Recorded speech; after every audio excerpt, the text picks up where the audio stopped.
When a struggling single father helps a crying teenager with a flat tire, he has no idea he's just stepped into the crosshairs of a billion-dollar conspiracy that will shatter everything he thought he knew about justice, family, and the price of doing what's right. The first drops of rain began to fall just as Ethan Cole wiped the last streak of grease from his weathered hands. The autumn evening had settled over Millbrook like a heavy blanket, and the flickering neon sign of Cole's Auto Repair cast dancing shadows across the empty parking lot. At 34, Ethan carried the weight of the world in his shoulders, broad from years of wrestling with stubborn engines, but bowed by the invisible burden of raising a 9-year-old son alone. "Dad, can we go home now?" Tommy's voice echoed from the small office where he sat hunched over his homework pencil, scratching against paper with the determined focus that reminded Ethan so painfully of his late wife, Sarah. "5 more minutes, buddy," Ethan called back, his voice carrying that gentle authority that came from 3 years of being both mother and father. "Just need to lock up the bay." The garage held the comfortable chaos of honest work tools hung in their designated places, oil stains that told stories of countless repairs, and the lingering scent of motor oil mixed with the industrial coffee that had kept Ethan going through another 16-hour day. This place was more than a business. It was sanctuary, legacy, and prison all wrapped into one. As he reached for the bay door controls, the sharp screech of tires on wet asphalt cut through the evening quiet. Headlights swept across the garage windows, followed by the unmistakable thump, thump, thump of a flat tire. Ethan paused, his finger hovering over the switch. Closing time had passed an hour ago, and Tommy needed dinner, a bath, and help with that math homework that had been frustrating them both. But then he heard a sound that cut straight through his fatigue and hit something deeper. Someone was crying. Not the frustrated tears of an inconvenienced driver, but the raw, broken sobbing of someone whose world had just shifted on its axis. Ethan's hand fell away from the switch. In his rearview mirror of life, he could see Sarah shaking her head with that knowing smile she'd worn whenever his conscience overruled his common sense. "Dad." Tommy appeared in the office doorway, backpack slung over one shoulder. At 9, he possessed an uncanny ability to read his father's moods. Someone needs help. Through the rain-streaked windows, they could see a sleek silver car, something expensive and European, that had no business limping into a small-town garage after hours. The vehicle sat at an awkward angle, its front right tire completely shredded. But it wasn't the car that made Ethan's decision for him. It was the figure hunched over the steering wheel, shoulders shaking with sobs that seemed to echo the grief he knew too well. "Yeah, buddy. Someone needs help." Ethan grabbed his jacket from the hook by the door. "Want to come with me, or would you rather wait inside?" Tommy shouldered his backpack higher, that gesture of determination that made him look far older than his years. "I'll come. Mom always said we help people when they're scared." The words hit Ethan like a gentle punch to the chest. Even 3 years later, Sarah's voice still guided their family through her son's innocent wisdom. He ruffled Tommy's hair dark like his own, but with Sarah's cowlick that refused to be tamed. "She did say that, didn't she?" They stepped out into the drizzle, and Ethan immediately noticed details that set his mechanic's instincts on edge. The car was a BMW i8, easily a 6-figure machine, but what caught his attention wasn't the price tag. It was the way the driver gripped the steering wheel like a lifeline, and the fact that someone in a car worth more than his annual income had ended up at Cole's Auto Repair instead of calling for premium roadside assistance. As they approached, the crying stopped abruptly. The driver's door opened with the whisper-quiet precision of German engineering, and out stepped a teenage girl who looked like she'd stumbled out of a magazine and into the worst day of her life. She couldn't have been more than 17, with long dark hair that caught the garage's neon light, and eyes that were red-rimmed but unmistakably intelligent. Everything about her screamed money, from the designer jacket that probably cost more than Ethan's monthly rent to the way she carried herself with the unconscious confidence of someone who'd never worried about where her next meal was coming from. But right now, all of that privilege couldn't hide the fact that she was just a scared kid standing in the rain. "I'm sorry," she said, her voice catching slightly. "I know you're closed. I didn't know where else to go." Ethan found himself studying her face, searching for the source of her distress. The flat tire was obviously a problem, but something in her eyes suggested it was the least of her worries. There was a hunted quality there, like someone who'd been running from something and only now realized she had nowhere left to run. "It's okay," he said, his voice taking on the same gentle tone he used with Tommy after a nightmare. "I'm Ethan Cole.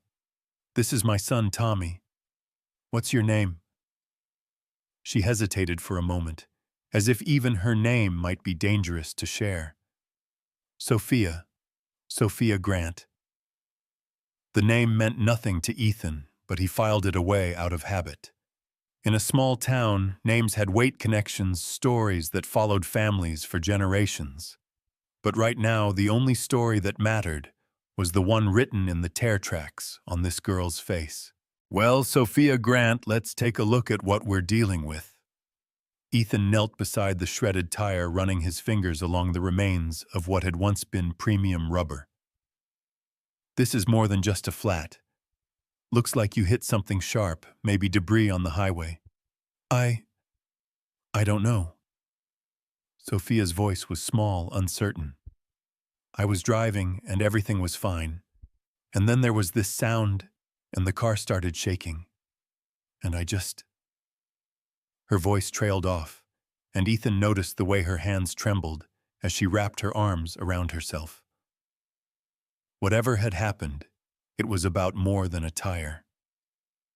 He'd seen enough breakdown victims over the years to recognize the difference between mechanical failure and personal crisis. "Hey," he said softly, standing up and making sure his voice carried no judgment. "It's going to be okay. We can fix this." Tommy stepped closer, his 9-year-old social skills surprisingly sophisticated. "Are you hurt? Dad always checks if people are hurt first." Sophia looked down at Tommy with something that might have been surprise. "No, I'm not hurt. Just scared, I guess." "That's okay," Tommy said, with the matter-of-fact wisdom of childhood. "Dad says being scared just means you care about something important." For the first time since they'd met her, Sophia smiled, a small, fragile thing that transformed her face entirely. "Your dad sounds smart." "He is," Tommy agreed without hesitation. "He fixes everything." Ethan felt that familiar tug in his chest, the one that came whenever Tommy's faith in him felt heavier than he could carry. "Well, let's see if we can live up to that reputation. Sophia, do you have somewhere you need to be tonight? Someone expecting you?" The question hit her like a physical blow. The color drained from her face, and for a moment, Ethan thought she might start crying again. Instead, she squared her shoulders with visible effort. "No, no one's expecting me." There was a story buried in those 4 words, a story that explained why a teenager in an expensive car was sitting alone in a strange garage crying like her world had ended. Ethan had learned through 3 years of single parenthood and a lifetime of fixing things people thought were beyond repair that sometimes the most important fix wasn't mechanical. "Okay then," he said, making a decision that felt both inevitable and completely insane. "Tommy, why don't you go get the spare tire from storage, the one that'll fit the BMW?" He turned back to Sophia. "And you, Miss Grant, are going to come inside where it's warm while I figure out what we're dealing with." I can't pay you, Sophia said suddenly, the words rushing out like a confession. I mean I can, but not right now. I don't have my purse and my phone is… She gestured helplessly at the car. Did I ask you for money? Ethan's tone was gentle but firm. Come on. Tommy made coffee earlier. It's terrible, but it's hot. As they walked toward the garage, Ethan caught Tommy's eye and saw his own thoughts reflected there. They'd taken in another stray, just like the three-legged cat that had shown up last winter, or the injured hawk Tommy had found in their backyard. Sarah used to joke that their family was a magnet for broken things that needed fixing. The garage office was cramped but comfortable, decorated with Tommy's drawings and photos of classic cars Ethan dreamed of restoring someday. Sophia looked around with the careful attention of someone trying to understand a world completely foreign to her experience. You live here? She asked, settling into the worn chair across from Ethan's desk. Above the garage, Tommy said proudly, returning with the spare tire. Dad built me a whole room up there, with a window that looks out over the whole town. It's not much, Ethan added, suddenly self-conscious about their modest life in the face of this girl's obvious wealth. But it's home. Sophia's expression grew wistful. It sounds nice. Quiet. Something in her tone made Ethan pause in his examination of the tire damage. Quiet's not always easy to come by. No. The word came out as barely a whisper. It's not. While Ethan worked replacing the destroyed tire with practiced efficiency, Tommy appointed himself as Sophia's unofficial host. He showed her his homework, explained the gallery of car photos on the office walls, and with the casual cruelty of childhood, asked direct questions that adults would dance around. Why were you crying? He asked, settling cross-legged on the floor beside her chair. Tommy? Ethan warned from beneath the car, but Sophia held up a hand. It's okay. She was quiet for a long moment, staring at her hands. Sometimes grown-ups cry when they find out things they wish they didn't know. What kind of things? Things about people they love. Things that make them realize maybe those people aren't who they thought they were. Tommy considered this with the gravity of a philosopher. Dad cries sometimes too, usually when he thinks I'm asleep, but he doesn't know I can hear him through the walls. The confession hung in the air like incense, heavy with shared understanding. Ethan's hands stilled on the lug wrench, and he felt Sophia's eyes on him through the gap beneath the car. Grief has its own schedule, she said quietly, and something in her voice suggested she spoke from experience. It doesn't care about bedtimes or busy days or whether you think you should be over it by now. You lost someone too. Tommy's question was gentle, the kind of careful probe that children use when they recognize their own pain in someone else. My father, 6 months ago. The words fell into the garage like stones into still water, sending ripples of understanding through the small space. Ethan slid out from under the car, his hands black with grease, but his attention completely focused on the girl whose facade was cracking to reveal something raw and real underneath. I'm sorry, he said, and meant it. That's really hard. Sophia nodded, not trusting her voice. In the fluorescent light of the garage, she looked even younger, just a kid trying to carry a weight meant for someone twice her age. How did he die? Tommy asked, with the directness that made adults wince and sometimes made them tell the truth. They said it was an accident. Sophia's voice was barely audible. A car accident on a mountain road. But today I found something that makes me think maybe it wasn't. The temperature in the garage seemed to drop 10 degrees.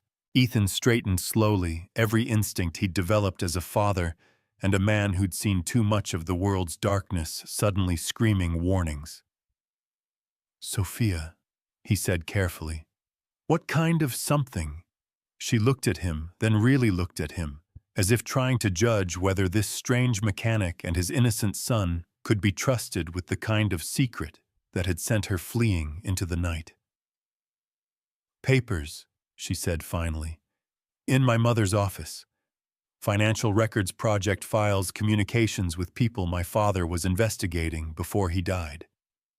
Investigating what? My mother's company, Isabella Grant Technologies. The name came out like a curse. My father was a journalist. He'd been working on a story about military contracts, about weapons development that might not be entirely legal. And my mother... She stopped, unable or unwilling to finish the sentence. Your mother runs the company your father was investigating. Ethan said, the pieces clicking together with horrible clarity. Sophia nodded miserably. The last email in his files was to someone at the Department of Defense. He was going to turn over everything he'd found. The next day, he was dead. The garage fell silent except for the rain drumming against the windows and the distant hum of the fluorescent lights.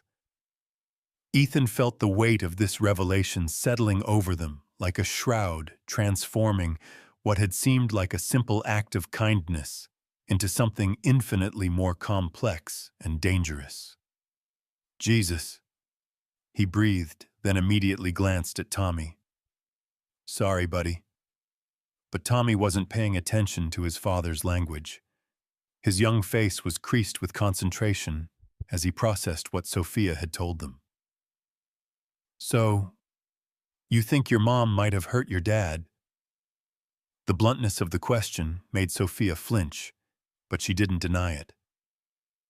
I don't know. I don't want to believe it, but the timing, the circumstances, and tonight, when I confronted her about the papers, I found she didn't deny it. She just told me I was being naive, that the world was more complicated than I understood. That's why you were running, Ethan said, understanding flooding through him. You're not just upset. You're scared. Terrified, Sophia admitted. If my mother is capable of what I think she might be capable of, then knowing what I know makes me a liability.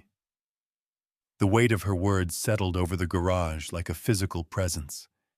Ethan looked at his son, 9 years old, innocent, safe in the small world they'd built together, and felt the familiar protective instinct that had guided every decision he'd made since Sarah's death. But he also saw Sophia 17 and alone, and carrying a burden that would have broken most adults. And he heard Sarah's voice as clear as if she were standing right beside him. We help people when they're scared. Okay, he said, the word coming out steadier than he felt. Okay, let's think about this logically. You found evidence that your father was investigating your mother's company, and then he died under suspicious circumstances. Tonight, you confronted her about it, and now you're afraid for your safety. Sophia nodded. Where are those papers now? Hidden, in a place my mother would never think to look. She paused. I made copies before I confronted her. Smart girl. Ethan rubbed his jaw, leaving a streak of grease that he didn't notice. Sophia, I need you to listen to me very carefully. If what you're telling me is true, and I'm not saying it isn't, then you're in real danger. But running away in the middle of the night isn't going to solve anything. It's just going to make you look guilty of something. Then what am I supposed to do? The question came out as a plea. Go home and pretend I never saw those files. Act like everything is normal while my mother runs a company that might have killed my father. No, Ethan said firmly. But you need help, real help, from people who know how to handle this kind of situation safely. You mean the police? Ethan hesitated. In his experience, small-town cops were good for dealing with drunk drivers and domestic disputes, not corporate conspiracies involving military contracts and suspicious deaths. And if Sophia's mother really was as powerful as she seemed, local law enforcement might not be the answer. Maybe, or maybe federal authorities. The FBI, if there's really a military connection. He paused, studying her face. But first you need to be somewhere safe while we figure out the next steps. I can't go home. I know. And I can't go to any of my friends. If my mother really is involved in this, she'll know to look for me there. I know. Sophia looked at him expectantly, and Ethan felt the weight of an impossible decision settling on his shoulders. He glanced at Tommy, who was watching the conversation with the intense focus of a child, trying to understand an adult world that suddenly seemed much more dangerous than it had an hour ago. There's a spare room upstairs, Tommy said suddenly. It's not very big, but it has a bed and everything. Tommy, Ethan started. Mom would have helped her, Tommy continued with quiet certainty. You know she would have. The simple truth of it hit Ethan like a sledgehammer. Sarah would have helped without question, without hesitation, regardless of the potential consequences. She would have seen a scared kid who needed protection, and everything else would have been secondary. But Sarah hadn't been responsible for keeping a 9-year-old safe in a world that had already taken away his mother. It's too dangerous, Ethan said finally. Sophia, if what you're saying is true, then having you here puts Tommy at risk. I can't do that. Sophia nodded, her face crumpling slightly. I understand. I shouldn't have asked. I'll figure something out. She stood to leave, and Ethan felt something twist in his chest. In the space of an hour, this girl had become real to him, not just a random stranger in trouble, but someone who mattered. Someone who reminded him of Tommy in her vulnerability, of Sarah in her quiet strength, and of himself in the way she was trying to do the right thing despite being terrified. Wait, he said, the word escaping before he could stop it. Sophia turned back, hope flickering in her eyes. One night, Ethan said, feeling like he was stepping off a cliff. You can stay one night while we figure out a better plan. But tomorrow we contact the authorities. Real authorities who can handle this properly. The relief that flooded Sophia's face was so profound that Ethan knew he'd made the right choice regardless of the potential consequences. Thank you, she whispered. You don't know what this means to me. Yeah, well, Ethan said gruffly, don't thank me yet. You haven't seen the state of our spare room. As they made their way upstairs to the small apartment above the garage, Ethan couldn't shake the feeling that he'd just stepped into something much larger and more dangerous than a simple good deed. But looking at Tommy's proud smile and Sophia's grateful tears, he also couldn't bring himself to regret it. The apartment was modest but clean, with the comfortable clutter of a home where a father and son had learned to navigate life together. Tommy gave Sophia the grand tour with the enthusiasm of someone showing off his entire world, pointing out the kitchen where he made breakfast on Saturdays, the living room where they watched movies on rainy nights, and finally the spare room that had been Sarah's studio before she died. Dad hasn't changed much in here, Tommy said, opening the door to reveal a small room with white walls, a single bed, and easels still holding some of Sarah's unfinished paintings. He says Mom's still working on them, just from somewhere else. Sophia walked slowly around the room, taking in the watercolor landscapes and portrait sketches that spoke of talent and dreams cut short. She was an artist. She was everything, Tommy said with simple honesty.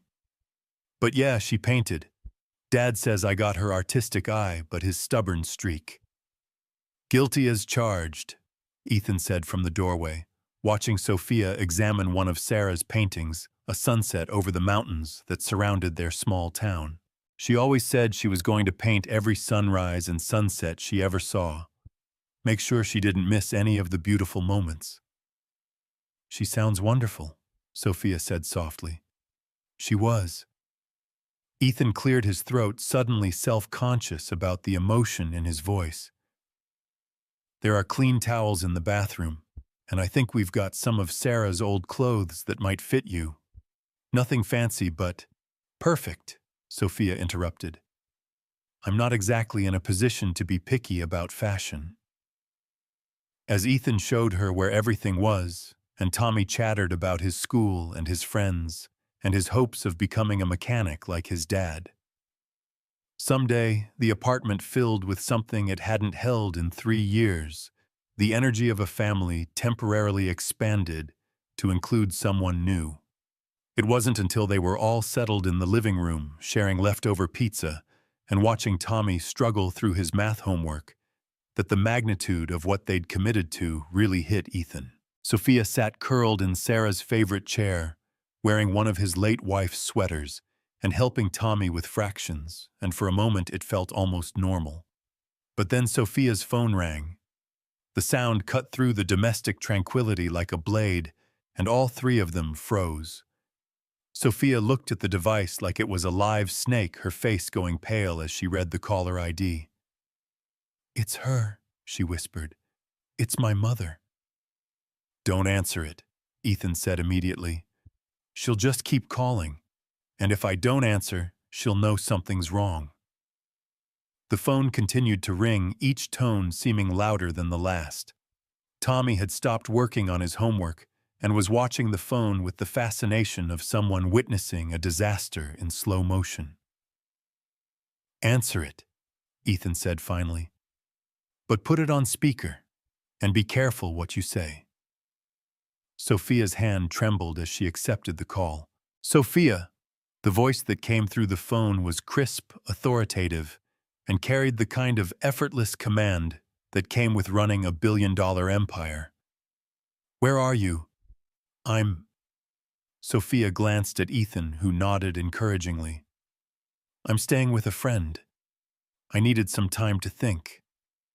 "We need to talk, darling. Tonight. There are things you don't understand about your father's death. Things I should have explained before." "I understand enough." Sophia's voice was steadier than Ethan had expected. "I understand that he was investigating your company and that he died before he could publish what he found." A long pause. "Come home, Sophia. We'll discuss this properly, like adults." "I don't think that's a good idea." "Sophia." The voice hardened, losing any pretense of maternal warmth. "You're 17 years old. You're my daughter. You will come home and we will have this conversation." "No." The word came out stronger than before. "I won't." Another pause, longer this time.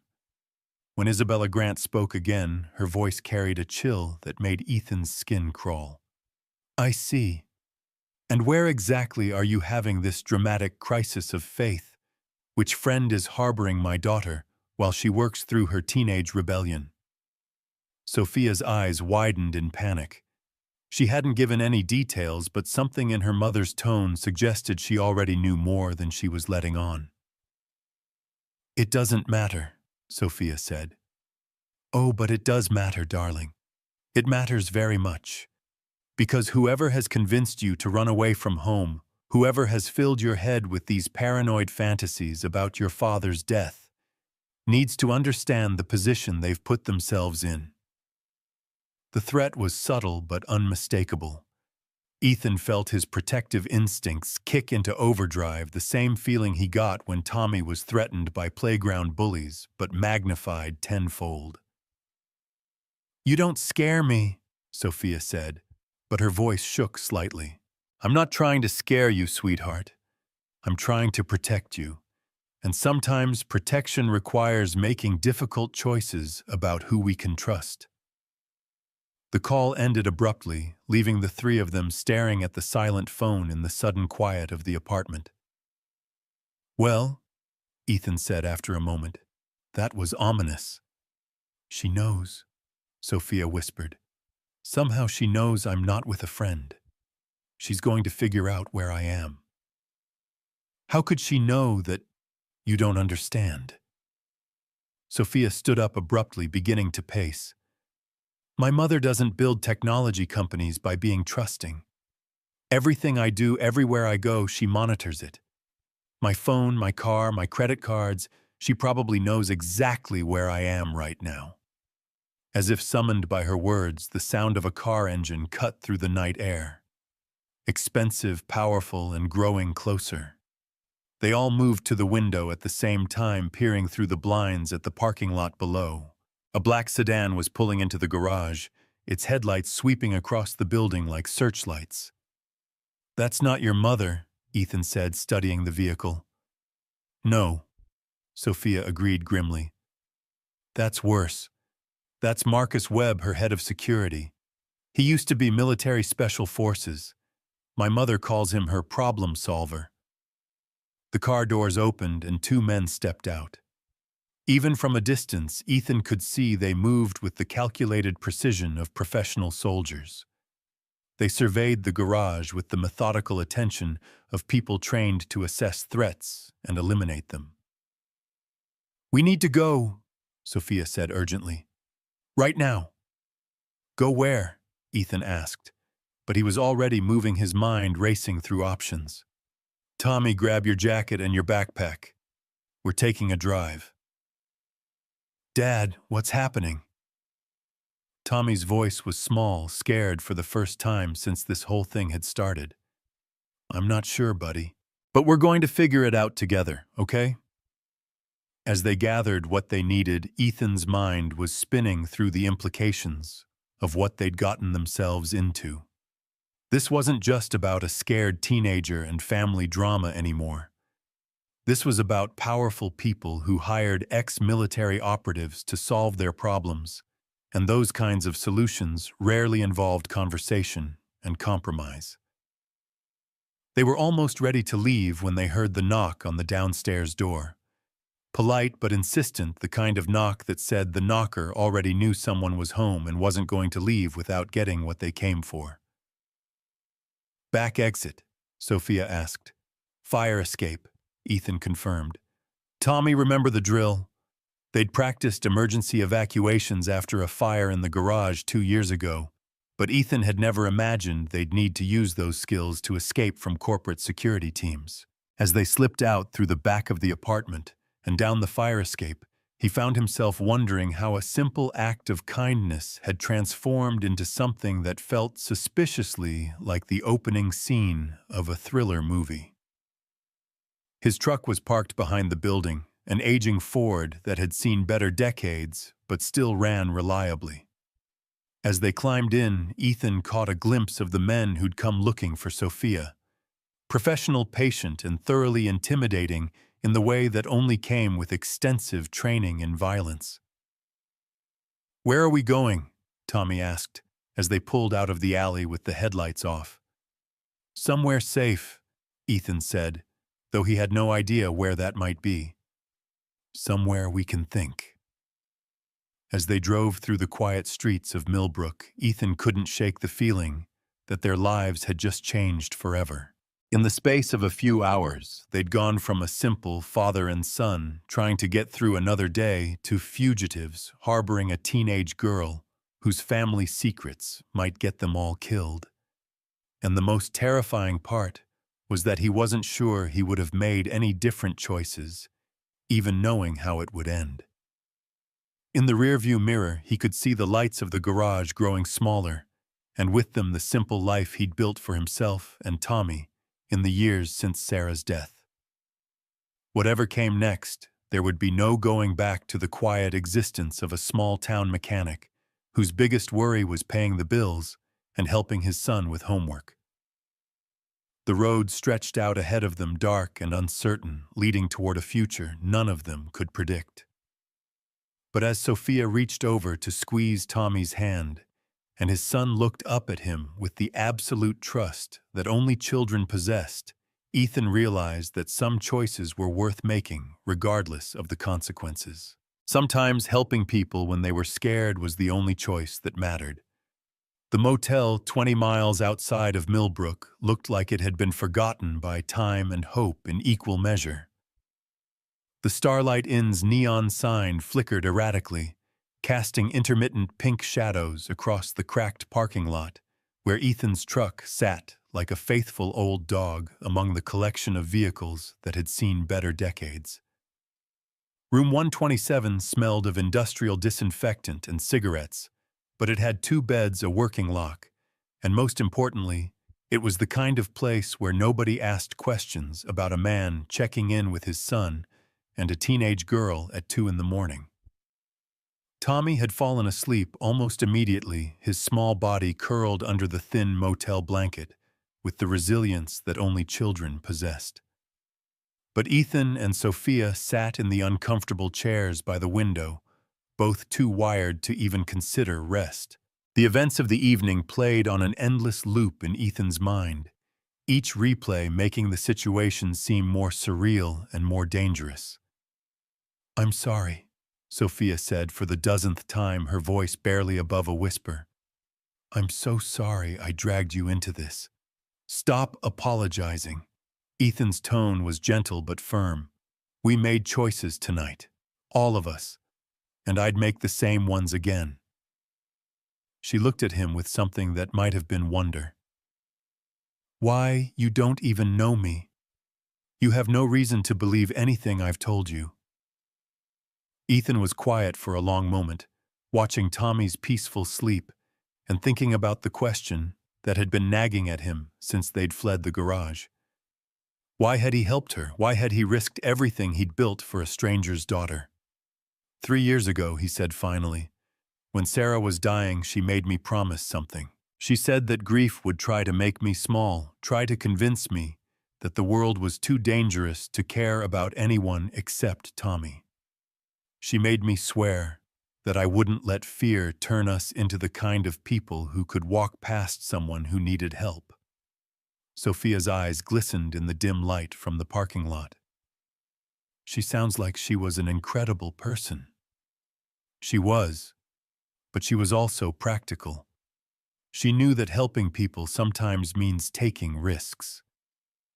Ethan shifted in the uncomfortable chair, his back aching from the tension of the evening. "The thing is, Sophia, I looked at you tonight, and I saw someone who was drowning. Not literally, but drowning all the same. And I couldn't walk away from that. Even knowing what it might cost you, especially knowing what it might cost me."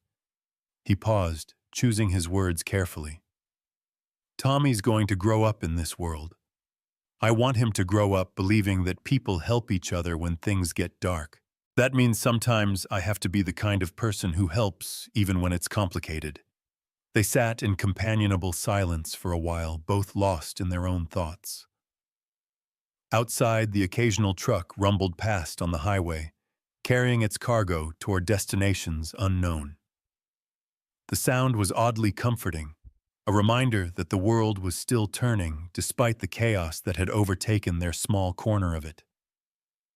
"Tell me about your father," Ethan said eventually. "Not the investigation, not the conspiracy. Tell me about him as a person." Sophia's face softened, and for the first time since he'd met her, she looked her age. He was everything my mother isn't. Where she's all sharp edges and calculated moves, he was warm, gentle. He used to make pancakes on Sunday mornings, these ridiculous, elaborate shapes that never looked like what they were supposed to be. "Sounds familiar," Ethan said with a small smile. "Tommy's convinced I make the world's worst pancakes, but he keeps asking for them anyway." "Dad would have liked you," Sophia said with certainty. "He believed in fixing things instead of replacing them. Cars, relationships, broken people. He used to say that everything was worth saving if you were willing to put in the work." "What kind of journalism did he do?" "Investigative work, mostly. The kind of stories that made powerful people uncomfortable. He won a Pulitzer 5 years ago for exposing corruption in a defense contractor." She paused, her expression growing troubled. "That's probably what put him on my mother's radar in the first place." Ethan felt a chill that had nothing to do with the motel's inadequate heating. Your parents met through his work. In a way, he was investigating Grant Technologies for potential ethics violations in their government contracts. Instead of stonewalling him like most companies do, my mother invited him to dinner, said she wanted to show him that her company had nothing to hide. And he fell for her. He fell for who he thought she was. Sophia's voice carried a bitterness that sounded too old for her years. My mother can be very charming when she wants something, and what she wanted was to neutralize the threat he represented. By marrying him, by making him fall in love with her. The marriage was just the legal framework that made it easier to monitor his work influence, his sources, and ultimately, she couldn't finish the sentence. Ethan found himself thinking about the kind of calculation that went into using love as a weapon. The cold-blooded planning required to build a relationship with someone for the sole purpose of controlling them. It was a level of manipulation that made his skin crawl. How long were they married? He asked. 12 years. Right up until the end, I think he believed she loved him, even when he started investigating her company again. Even when he found evidence that she'd been lying to him about everything from the beginning, I think part of him hoped there was an explanation that would make it all make sense. What changed? Why did he start investigating her again after all those years? Sophia was quiet for so long that Ethan thought she might not answer. When she finally spoke, her voice was barely audible. Because of me. Because I started asking questions about some of the people who came to our house for dinner. Military officers, defense contractors, politicians who were supposed to be investigating the same companies they were socializing with. She wrapped her arms around herself. I was 16 and I thought I was being clever asking about their work, trying to understand what my mother's company really did. You uncovered something. I uncovered everything, or at least enough to make my father realize that his wife had been using their marriage as cover for activities that were potentially treasonous. Her voice cracked slightly. The last conversation we had, he told me he was going to make things right. He said he owed it to me, to the memory of who he thought my mother was, to expose the truth. And then he died. And then he died. She looked out the window at the empty parking lot. Mountain Road, late at night, single car accident. No witnesses, no other vehicles involved. The investigators said he must have fallen asleep at the wheel. But you don't believe that. My father was one of the most careful drivers I've ever known. He wouldn't drive when he was tired, wouldn't take risks, always wore his seatbelt. And the night he died, he was supposed to meet with his editor the next morning to hand over everything he'd found. Ethan felt the pieces of the puzzle clicking together in his mind, forming a picture that was both clearer and more terrifying than he'd expected. The files you found tonight, those were copies of what he was going to turn over, some of them. He was thorough, kept backups of everything. But what I found was just the tip of the iceberg. Financial records showing payments to overseas accounts, communication with foreign agents, project files for weapon systems that aren't supposed to exist. Jesus. Ethan rubbed his face, feeling the full weight of what they were dealing with. Sophia, this isn't just about corporate corruption or even murder. If what you're describing is true, we're talking about treason, espionage, maybe terrorism. I know. Her voice was small, frightened. And now you know too. Which means you're in just as much danger as I am. The implications hit Ethan like a physical blow. He looked at his sleeping son, so innocent and peaceful, and felt a wave of terror unlike anything he'd experienced since Sarah's diagnosis. Tommy's entire world consisted of school and friends and the garage, where his father fixed cars and made everything better. He had no idea that evil like this existed, let alone that it might be targeting their family. We have to go to the authorities, Ethan said. But even as he spoke the words, he realized how inadequate they sounded. The FBI, the Department of Defense, someone with the power to investigate this properly. With what evidence? Everything I found is circumstantial at best.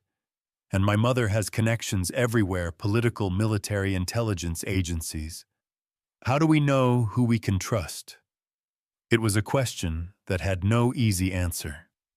In the movies, the hero always knew exactly which government agency to call, which investigator could be trusted to do the right thing. But in reality, when you were dealing with someone who had the resources to buy influence at the highest levels, the normal channels of justice might be compromised from the start. There has to be someone, Ethan said, but his voice lacked conviction. Maybe. But even if there is, how long will it take to find them? How long can we stay hidden while we figure out who to trust? Sophia gestured toward Tommy.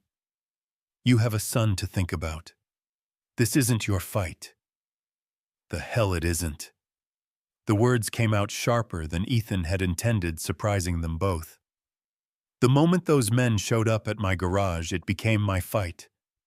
The moment your mother's security team started hunting us, it became Tommy's fight too.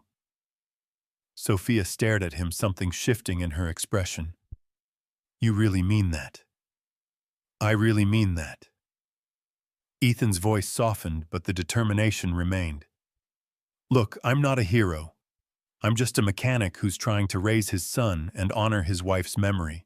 But I'm also not the kind of man who abandons a kid when she needs help, especially when that kid is trying to do the right thing. Even if the right thing gets us all killed, even then. They were interrupted by the soft buzz of Sophia's phone. She looked at it with the same expression someone might wear when handling a live explosive. It's a text, she said. From my mother. She held the phone so Ethan could see the screen. The message was brief and chilling in its simplicity. Come home now and your friends won't be hurt. She knows about us, Ethan said, feeling his blood turn to ice. She knows about Tommy. How is that possible? We paid cash for the room, we didn't use any credit cards. Your phone. The realization hit Ethan like a sledgehammer. She's been tracking your phone this whole time. Sophia's face went white. Oh God, you're right. I should have thought of that. I should have turned it off. Give it to me. Ethan held out his hand, and Sophia passed him the device without question. Without hesitation, he opened the window and hurled the phone into the parking lot, where it shattered against the asphalt. That won't help, Sophia said miserably. She already knows where we are. By now, she probably knows our room number, how long we've been here, maybe even what we've been talking about. Ethan moved to the window and peered through the curtains. The parking lot looked empty, but that didn't mean anything. Professional surveillance teams knew how to stay invisible until they were ready to move. We need to go, he said, already moving toward Tommy's bed. Right now. Dad. Tommy's voice was groggy, confused. What's happening? We're taking another drive, buddy. I need you to get your shoes on, okay? Tommy sat up, instantly alert in the way that children learned when their lives had been touched by trauma. He'd developed this skill during Sarah's illness, the ability to go from sleep to full awareness in seconds when crisis demanded it. Are the bad people coming?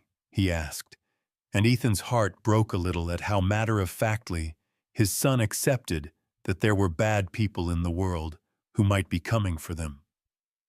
Maybe, Ethan said honestly, but we're not going to wait around to find out. As they gathered their few possessions, Sophia moved with the mechanical efficiency of someone in shock.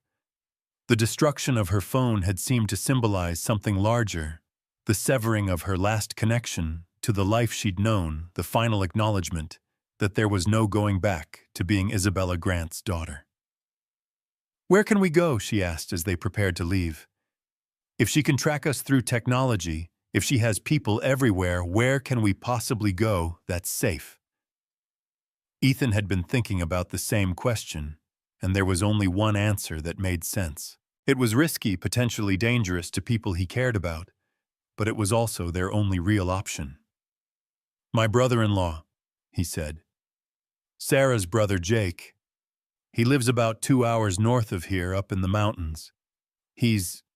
Let's say he's not fond of authority figures, and he's got a place that's pretty much off the grid." "Can we trust him with our lives?" Ethan said without hesitation. "Jake's former military special forces, like your mother's security team.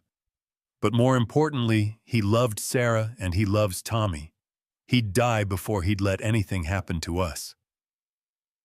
They slipped out of the motel room like ghosts, leaving no trace of their presence except for the broken phone in the parking lot.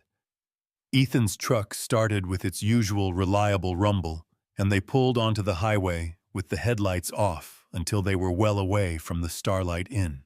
As they drove through the pre-dawn darkness, Tommy fell back asleep in the back seat, his small body curled against Sophia's side with the unconscious trust of childhood.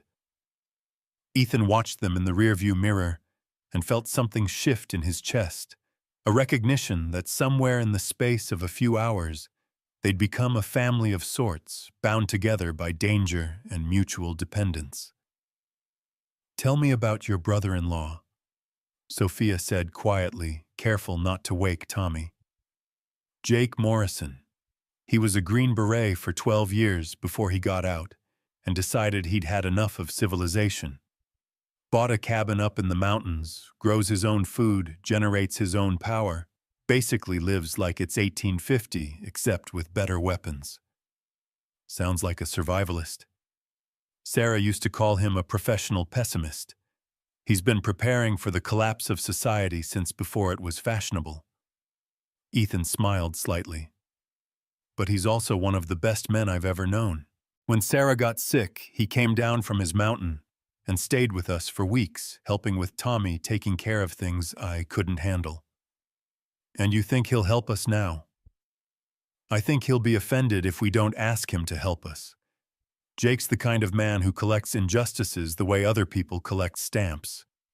The idea that a powerful corporation killed a journalist and is now hunting his daughter, that's exactly the kind of fight he's been training for his whole life."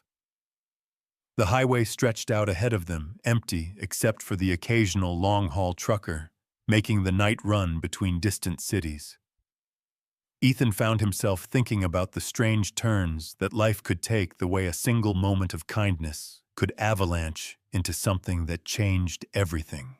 24 hours ago, his biggest worry had been whether he could afford to fix the garage's aging air compressor before summer. Now he was fleeing through the night with a teenage fugitive who carried secrets that could topple governments, while corporate security teams hunted them with military precision. But looking at Tommy's peaceful face in the mirror, seeing the way Sophia's protective instincts had kicked in around his son Ethan, realized that some changes were worth the chaos they brought. For the first time since Sarah's death, their little family didn't feel quite so small or quite so alone. "Ethan," Sophia said, her voice carrying a weight that made him glance over at her. "What I said before about my father believing in fixing things instead of replacing them. Yeah. I think he would have really liked you. And I think—" She paused, choosing her words carefully.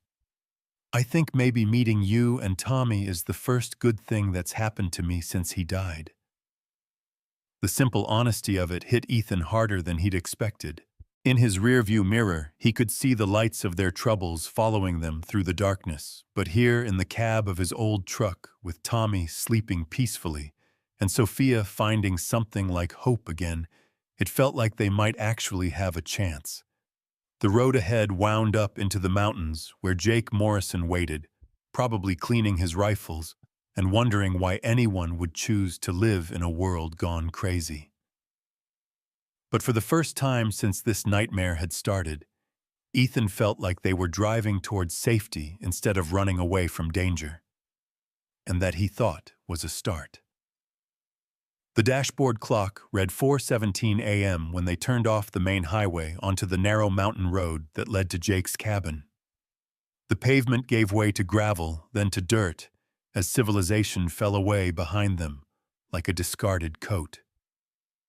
Ethan navigated the winding path from memory, his hands steady on the wheel, despite the exhaustion that pulled at his consciousness like an undertow. "How much further?" Sophia asked, peering out at the dense forest that pressed close to the road on both sides. "Another 10 minutes, Ethan replied, downshifting, as they climbed a particularly steep section. Jake likes his privacy. That was an understatement. Jake Morrison's cabin was situated in a natural bowl in the mountains, accessible only by the single road they were traveling, and surrounded by enough wilderness to discourage casual visitors.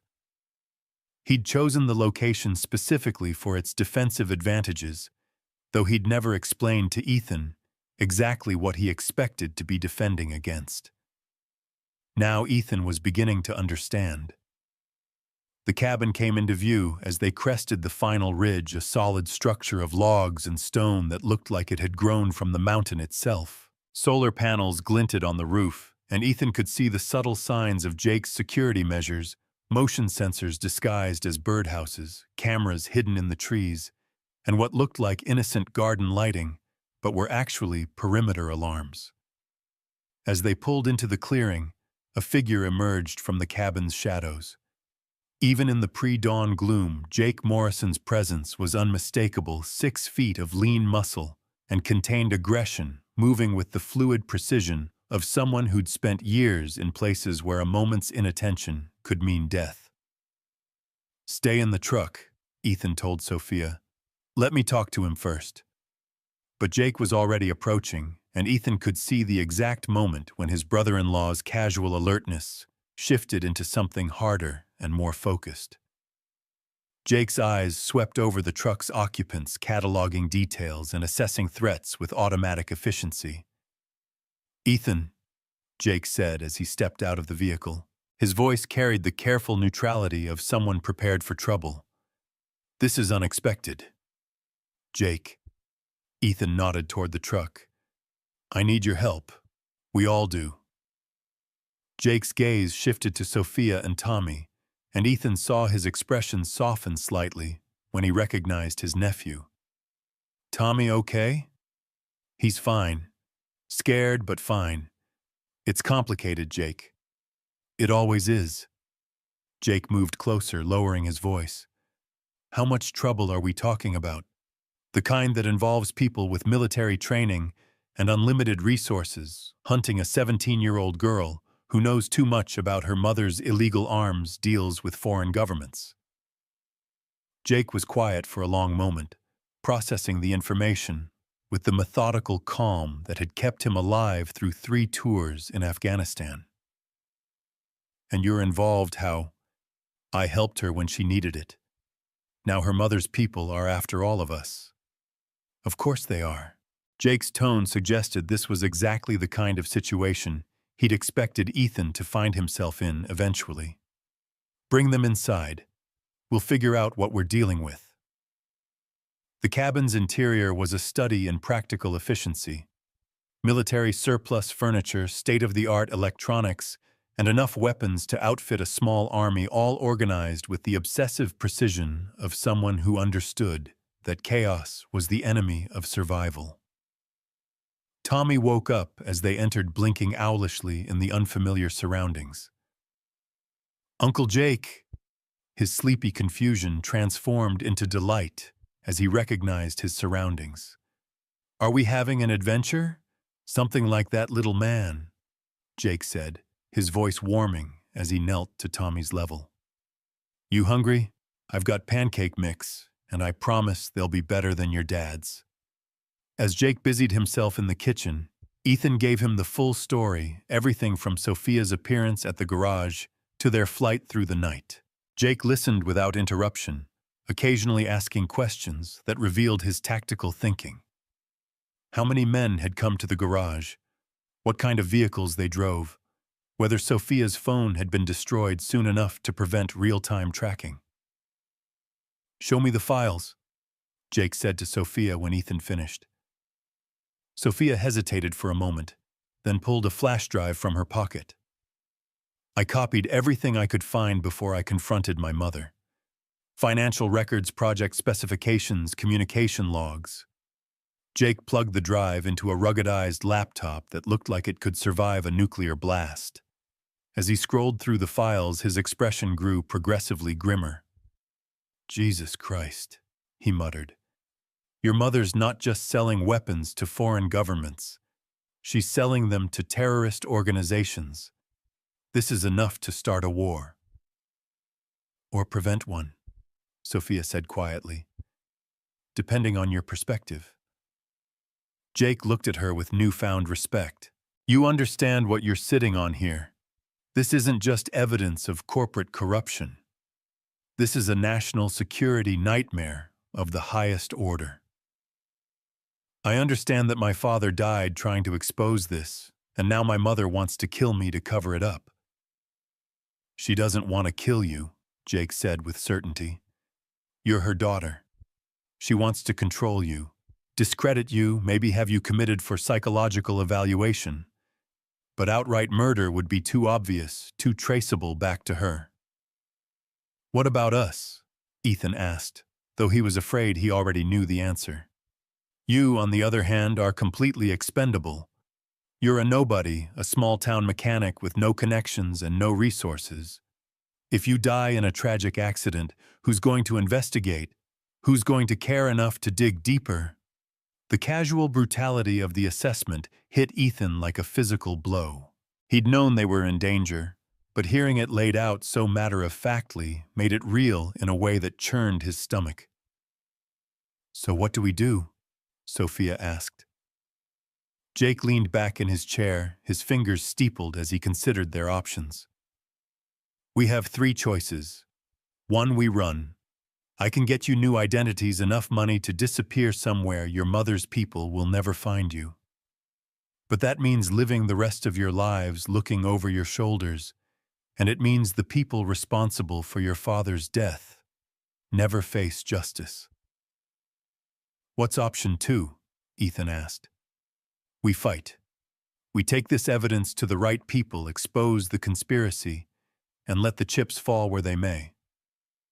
But that's assuming we can find the right people, assuming they're not already compromised, and assuming we live long enough to tell our story. And option 3, Jake's smile was cold, predatory. We turn the tables.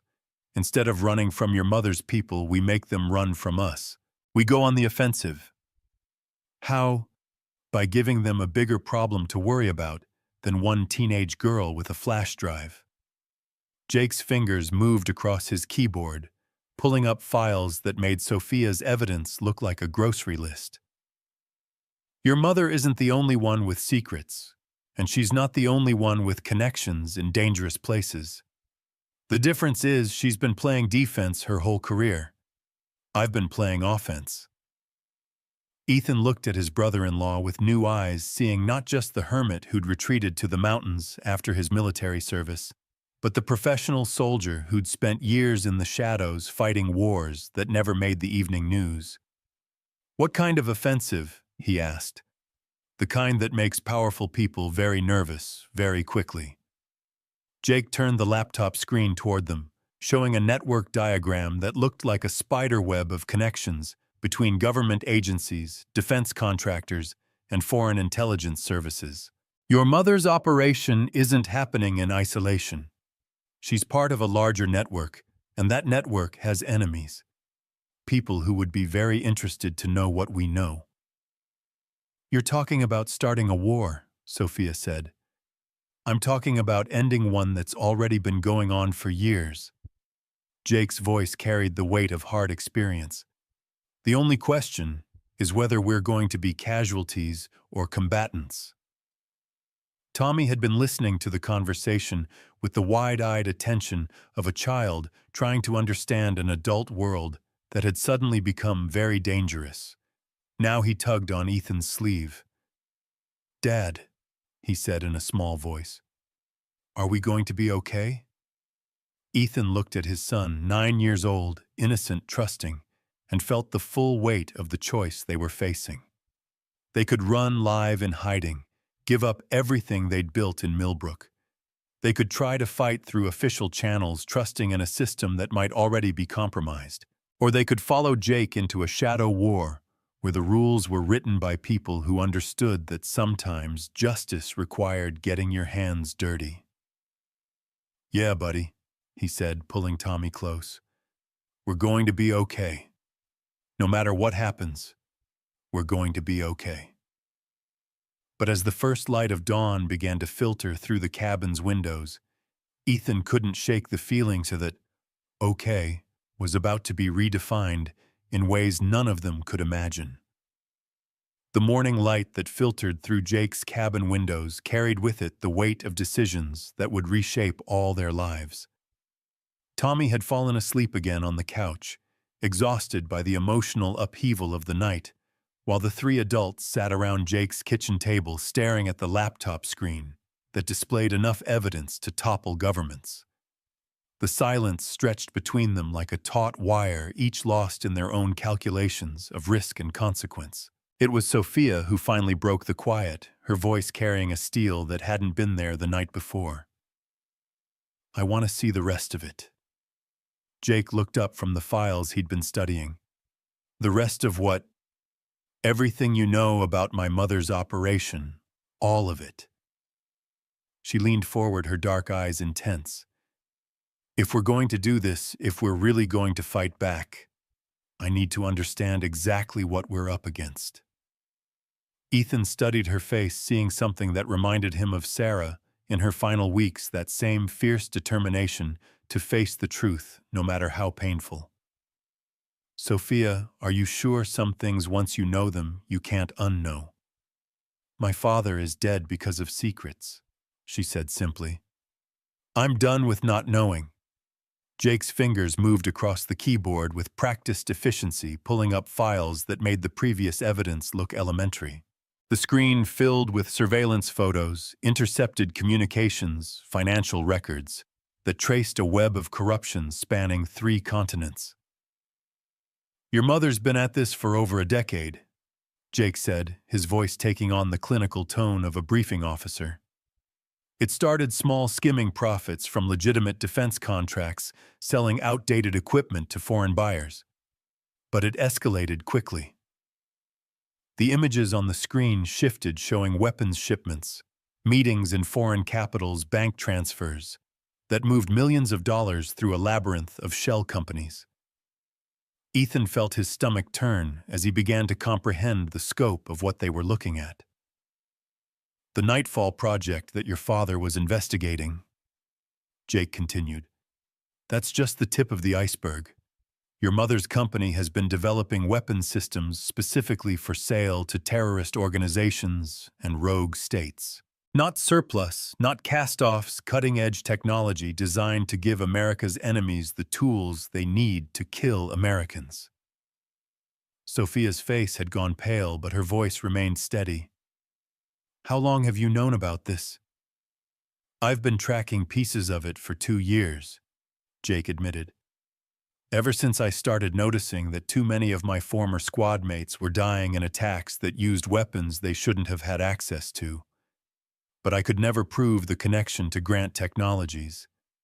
Your mother's too smart, too careful." "Until now," Ethan said, understanding beginning to dawn. "Until now." Jake's smile was grimmer than winter. "Your father did the legwork, gathered the evidence, made the connections. And Sophia just handed us the smoking gun." The weight of responsibility settled over them like a shroud. They weren't just dealing with corporate corruption anymore. They were holding evidence of treason, of crimes that had cost American lives in distant battlefields. The scope of it was overwhelming, terrifying in its implications. "There's something else," Jake said, his tone growing even more serious.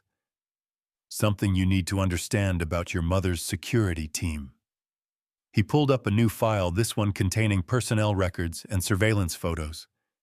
The face that filled the screen was the same one Ethan had seen outside his garage, sharp features, cold eyes, the bearing of a professional killer. Marcus Webb, Jake said. Former Delta Force, served 3 tours in Iraq before he went private. He's good at what he does, and what he does is eliminate problems for people with enough money to afford his services. You know him? Sophia asked. We served together briefly. He was always too comfortable with the gray areas, too willing to bend the rules when it suited him. When he left the service, it wasn't entirely voluntary. Ethan felt a chill that had nothing to do with the mountain air. You're saying he's killed people for Isabella Grant before. I'm saying that Marcus Webb doesn't do surveillance. He doesn't do intimidation. He does permanent solutions to temporary problems. Jake's eyes met Ethan's across the table. The fact that he showed up at your garage last night means Isabella Grant has moved past trying to bring her daughter home. She's moved into damage control mode. The implications hit Sophia like a physical blow. She's given up on me. She's decided you're a liability that needs to be managed, Jake corrected gently.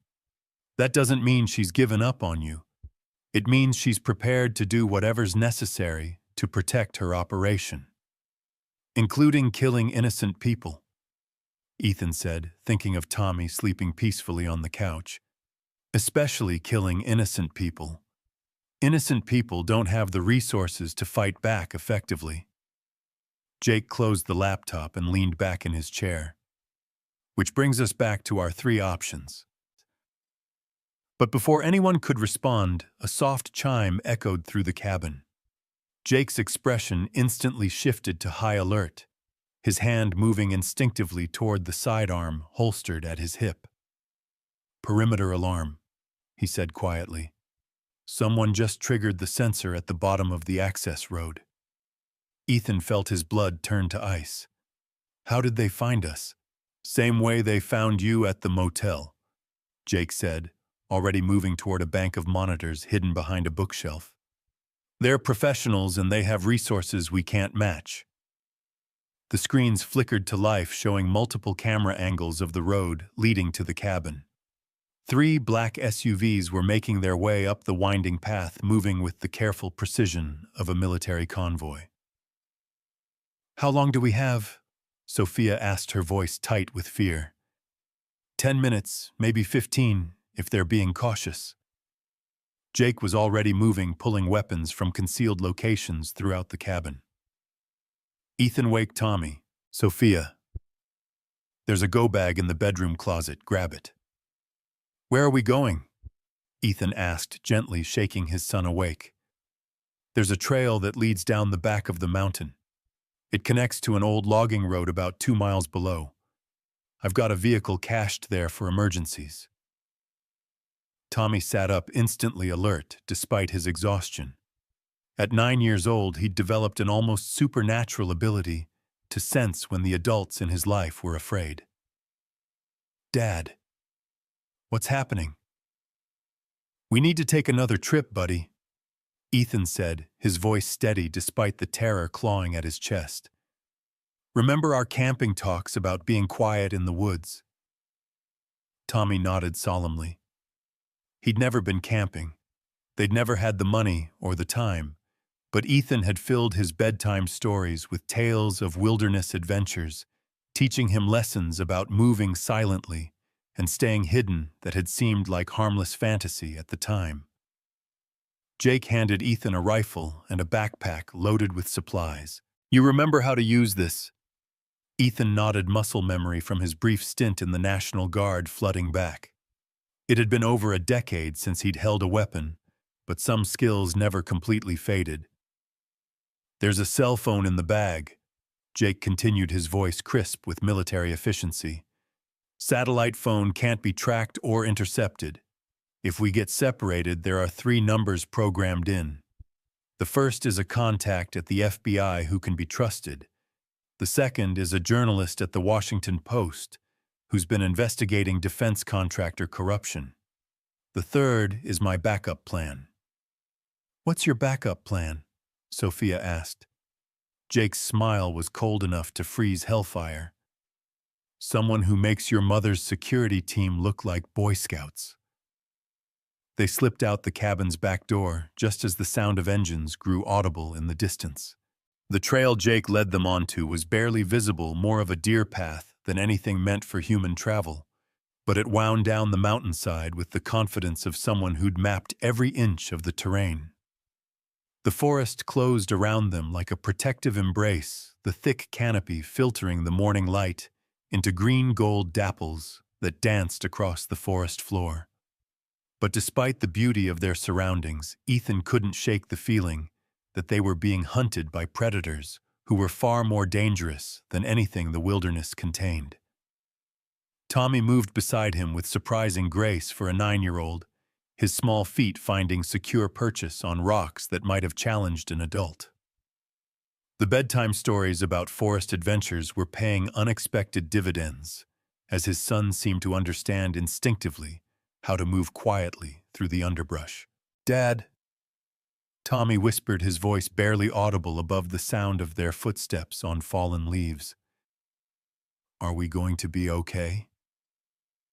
It was the same question he'd asked the night before, and Ethan found himself giving the same answer, though he was far less certain of its truth. "Yeah, buddy, we're going to be okay." Behind them, the distant sound of splintering wood suggested that Marcus Webb's team had reached the cabin and wasn't bothering with subtlety anymore. Jake paused at a bend in the trail, listening intently to sounds that were too faint for Ethan to distinguish from the normal forest noise. "They're good," he admitted grudgingly. "Already found the trail. They'll be following us within the hour." "Can we outrun them?" Sophia asked. "Not on foot, not carrying a 9-year-old. Jake's tactical mind was already working through alternatives. "But we don't need to outrun them. We just need to reach the cache before they catch up." They continued down the mountain, the trail growing steeper and more treacherous as they descended. Ethan found himself thinking about the strange turns his life had taken in the past 24 hours. Yesterday morning, his biggest worry had been whether Mrs. Henderson would pay her bill for the transmission work he'd done on her old Buick. Now he was fleeing through the wilderness with a military-grade rifle slung across his shoulder, protecting a teenage girl whose mother wanted them all dead. The absurdity of it might have been funny under different circumstances. A small-town mechanic thrust into the middle of an international conspiracy armed with nothing but good intentions, and a brother-in-law who collected enemies the way other people collected stamps. It was the kind of story that would have seemed ridiculous in a movie, but here in the forest, with the sound of pursuit growing closer behind them, it felt all too real. "Stop," Jake said, suddenly holding up his hand. They froze, listening to the forest sounds that had become their soundtrack, but underneath the normal rustle of leaves and distant bird calls, there was something else, the careful footfalls of people who knew how to move quietly, but couldn't completely eliminate the sound of their passage. "They're closer than I thought," Jake murmured. "And they've split up. There's at least one team paralleling our route trying to get ahead of us." The tactical implications were clear even to Ethan's untrained mind. They were being herded, driven toward a predetermined location where Webb's people could control the engagement. It was a classic military maneuver, and Jake's expression suggested he knew exactly what was happening. "We need to change the game," Jake said, making a decision that Ethan could see forming in his eyes. "Sophia, take Tommy and continue down the trail. The cache is about a mile ahead. You'll know it when you see a lightning-struck pine with a red X carved into the bark. There's a key hidden in a hollow at the base of the tree." "What about you?" Ethan asked, though he already knew the answer. "Someone needs to slow them down. Buy you time to reach the vehicle and get clear." "No." The word came out sharper than Ethan had intended. "We're not splitting up. We've come this far together, we're staying together." "Ethan, this isn't a democracy." This is a tactical situation, and Tommy is my son, Ethan interrupted. I'm not leaving him with someone he barely knows while I go play soldier with you. Jake's eyes flashed with something that might have been anger or respect. You're not trained for this kind of fighting. Neither is he, Ethan said, nodding toward Tommy. And neither is she. But we're all in this together, and we're going to get out of it together. Sophia had been listening to the argument with growing frustration. While you two are arguing about tactics, they're getting closer. Isn't there another way? Jake was quiet for a moment, his tactical mind working through alternatives that didn't involve splitting their small group. Maybe, he said finally, but it's risky. Everything's risky at this point, Ethan pointed out. There's an old mine shaft about half a mile off the main trail. It's been abandoned for decades, but the entrance is hidden and the tunnels go deep into the mountain. If we can reach it without being seen, we could wait them out. Wait them out how long? Sophia asked. However long it takes. These guys are professionals, but they're also employees. They can't stay in the field indefinitely without raising questions back home. Give it a day or two, and they'll have to pull back and regroup. It wasn't much of a plan, but it was better than trying to outrun trained soldiers through terrain they knew better than their pursuers. They changed direction, leaving the main trail for an even fainter path that wound through thick underbrush and stands of pine so dense that the forest floor was carpeted with decades of fallen needles. The sound of pursuit faded behind them, but Jake's expression remained tense. They'll figure out we left the trail eventually. When they do, they'll spread out and start a systematic search. We need to be well hidden before that happens. The mine entrance, when they finally reached it, was almost invisible, a gap in the rocks partially concealed by fallen timber and overgrown with vegetation. Jake moved the debris aside with practiced efficiency, revealing a tunnel that disappeared into the darkness of the mountain's heart. It's safe, Tommy asked, peering into the black opening with the mixture of fear and fascination that caves inspired in children. Safe enough, Jake assured him. The mine's been stable for decades, and it's got multiple exits, so we won't be trapped if they find the entrance. They slipped into the tunnel just as the sound of voices carried through the forest, distant, but clearly audible, the clipped communication of a professional search team. Jake sealed the entrance behind them, using fallen branches and loose stones to disguise their passage. The tunnel stretched ahead of them, illuminated by the harsh glare of Jake's tactical flashlight. The walls were rough-hewn stone, carved by miners who'd followed veins of silver and lead deep into the mountain over a century ago. The air was cool and damp, carrying the scent of minerals and age. How far back does this go? Ethan asked, his voice echoing strangely in the confined space. Miles, Jake replied. This whole mountain is honeycomb with tunnels. The miners were thorough, and they didn't worry much about mapping their work. They moved deeper into the mine, their footsteps echoing off the stone walls despite their efforts to move quietly. Tommy stayed close to his father, one small hand gripping Ethan's jacket, while the other held the small flashlight Jake had given him. Despite his fear, there was something in his expression that suggested he was finding the adventure exciting on some level that only children could access. Dad, he whispered, is this like the caves in the stories you used to tell me? Ethan smiled despite their circumstances. A little bit, buddy. But these caves were made by people, not by underground rivers. Are there any treasure chests hidden down here? I don't know. Maybe we'll find some. But the only treasure Ethan was interested in was getting his son and Sophia safely through this nightmare. The mine tunnel branched ahead of them, splitting into multiple passages that led deeper into the mountain. Jake chose the left fork without hesitation, leading them along a route that seemed to follow some internal map he carried in his head. You've been down here before, Sophia observed. When I first bought the cabin, I spent a lot of time exploring the area. Never knew when local knowledge might come in handy. Jake's tone was matter-of-fact, as if every homeowner routinely mapped the abandoned mine systems near their property. They walked for what felt like hours, though Ethan's watch insisted it had only been 30 minutes.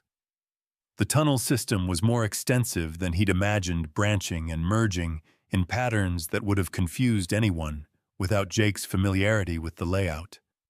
But gradually, he became aware that they were moving upward again, following a gradual incline that suggested they were climbing toward another exit. "Where does this come out?" he asked. "About 2 miles from where we went in on the other side of the ridge. There's a Forest Service road that connects to the highway." "And your cached vehicle—" "Change of plans," Jake said. The vehicle cache was too close to the cabin. If Webb's people are as thorough as I think they are, they'll find it eventually. But there's a ranger station about 5 miles from the exit. During the week, it's usually unmanned.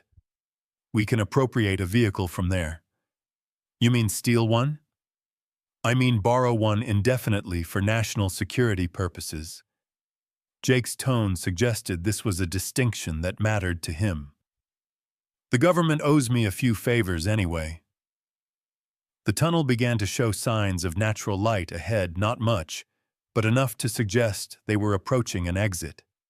Jake signaled for them to stop, while he scouted ahead, leaving them in the damp darkness, with only Tommy's small flashlight for company. "Are you scared?" Tommy asked Sophia, his 9-year-old directness cutting through the adult pretense that everything was under control. "Terrified," Sophia admitted, "but also angry. My father spent his whole life trying to tell the truth, and people like my mother killed him for it. That makes me angry enough to be brave." "My mom used to say that being brave doesn't mean you're not scared," Tommy said, with the wisdom of someone quoting a beloved authority. "It means you do the right thing even when you are scared." Sophia looked at this remarkable child who'd been thrust into circumstances no 9-year-old should have to face, and felt something shift in her chest. "Your mom sounds like she was very wise." "She was the best mom in the world," Tommy said with simple certainty. "Dad says she's still watching out for us just from somewhere we can't see." "I think your dad is right." Jake returned from his reconnaissance with news that was both good and concerning. "The exit is clear, but there are tire tracks in the dirt road outside. Fresh ones. They know about this tunnel system." "How is that possible?" Ethan asked. "Same way they found us at the motel and tracked us to the cabin. They've got resources we can't match, and information we don't have access to." Jake's expression was grim but determined. "But that doesn't mean we're beaten. It just means we need to be smarter." They emerged from the mine into afternoon sunlight that felt almost shocking after the darkness of the tunnels. The forest around the exit looked peaceful, innocent of the dangerous game of cat and mouse being played out in its shadows.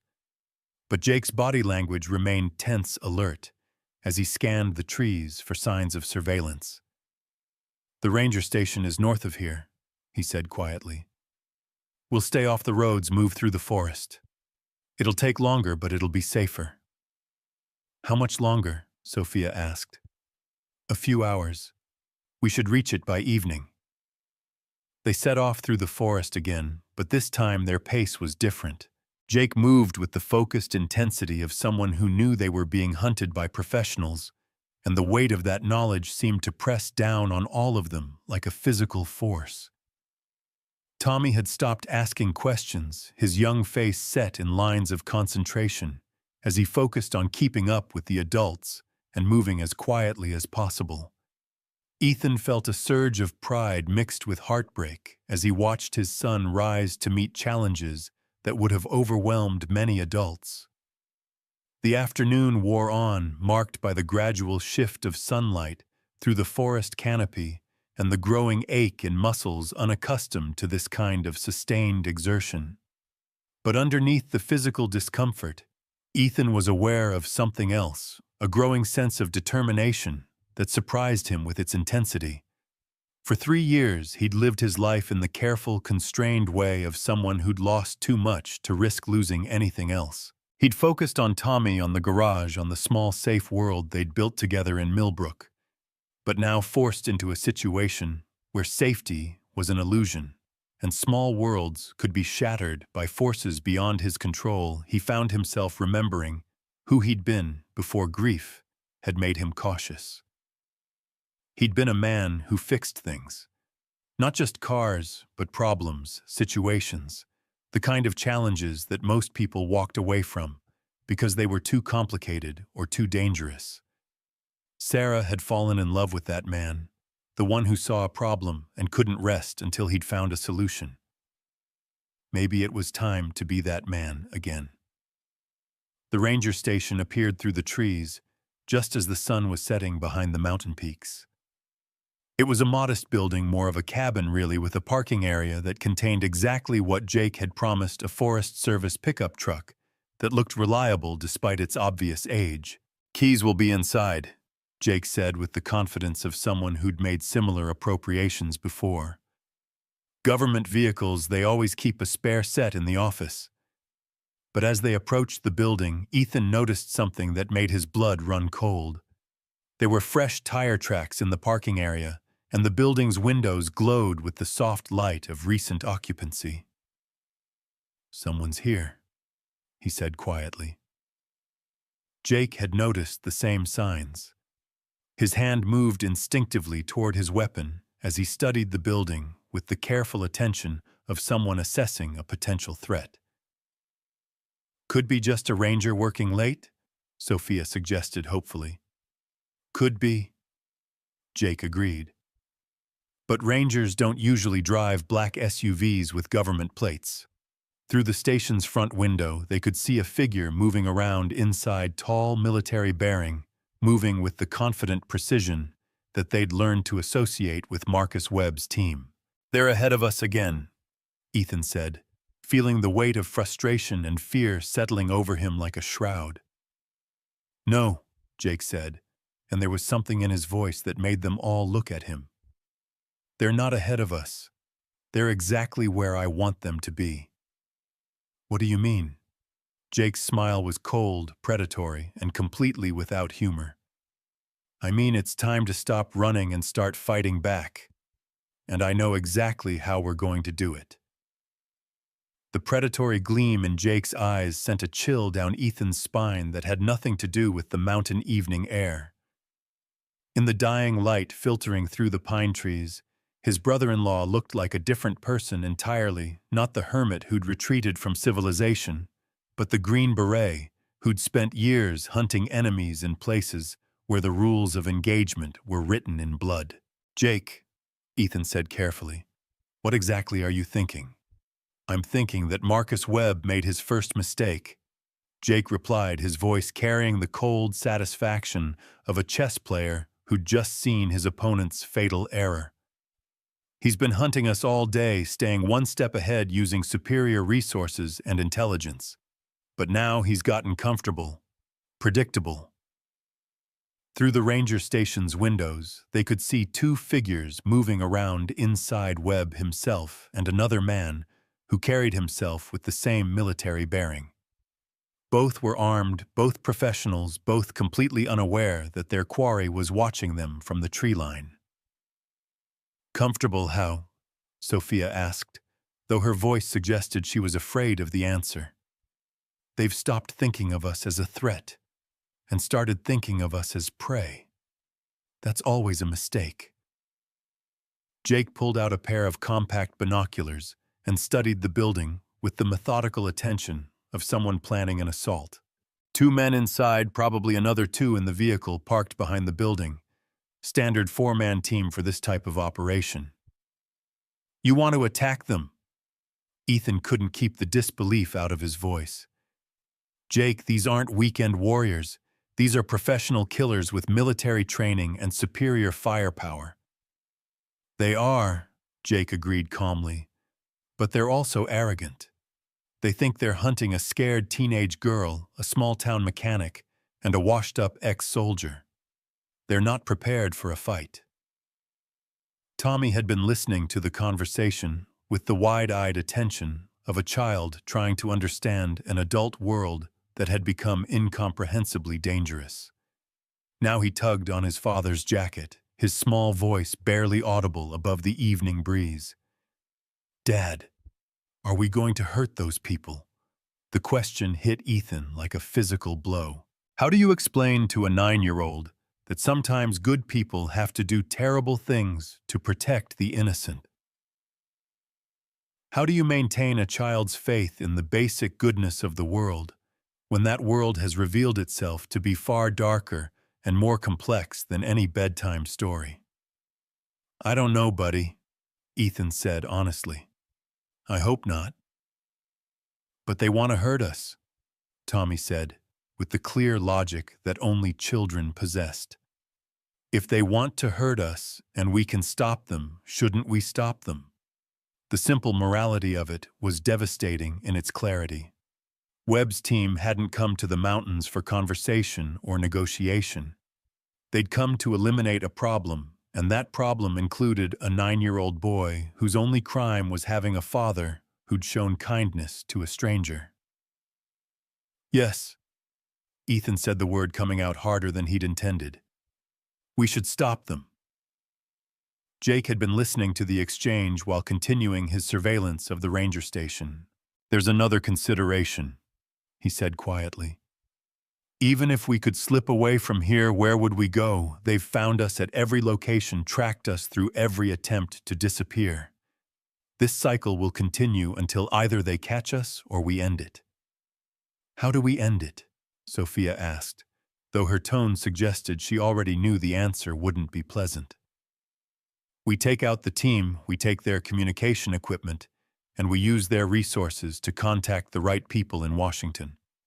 People who can shut down Isabella Grant's operation permanently." The plan was simple in its brutality, terrifying in its implications.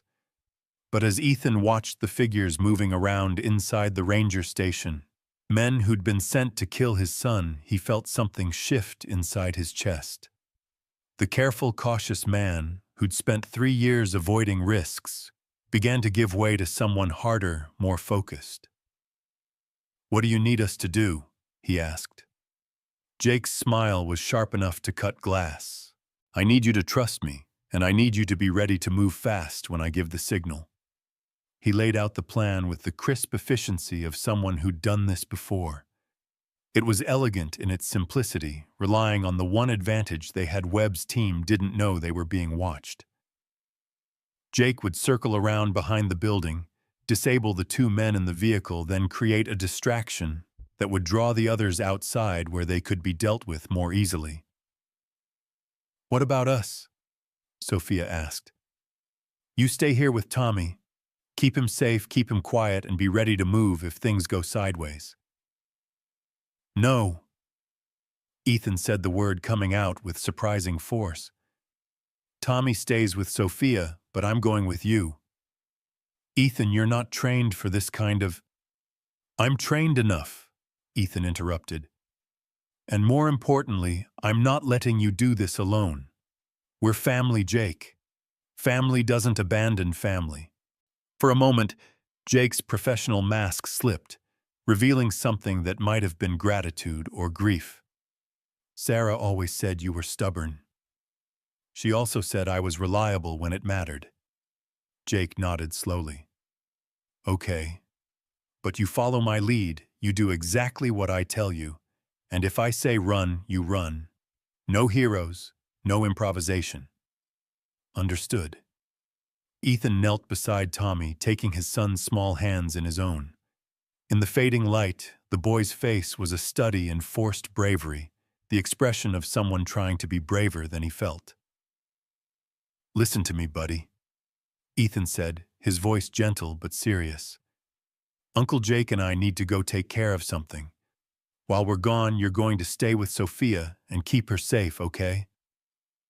"Are you coming back?" Tommy asked, and the simple directness of the question nearly broke Ethan's heart. "Yes." Ethan said with more confidence than he felt.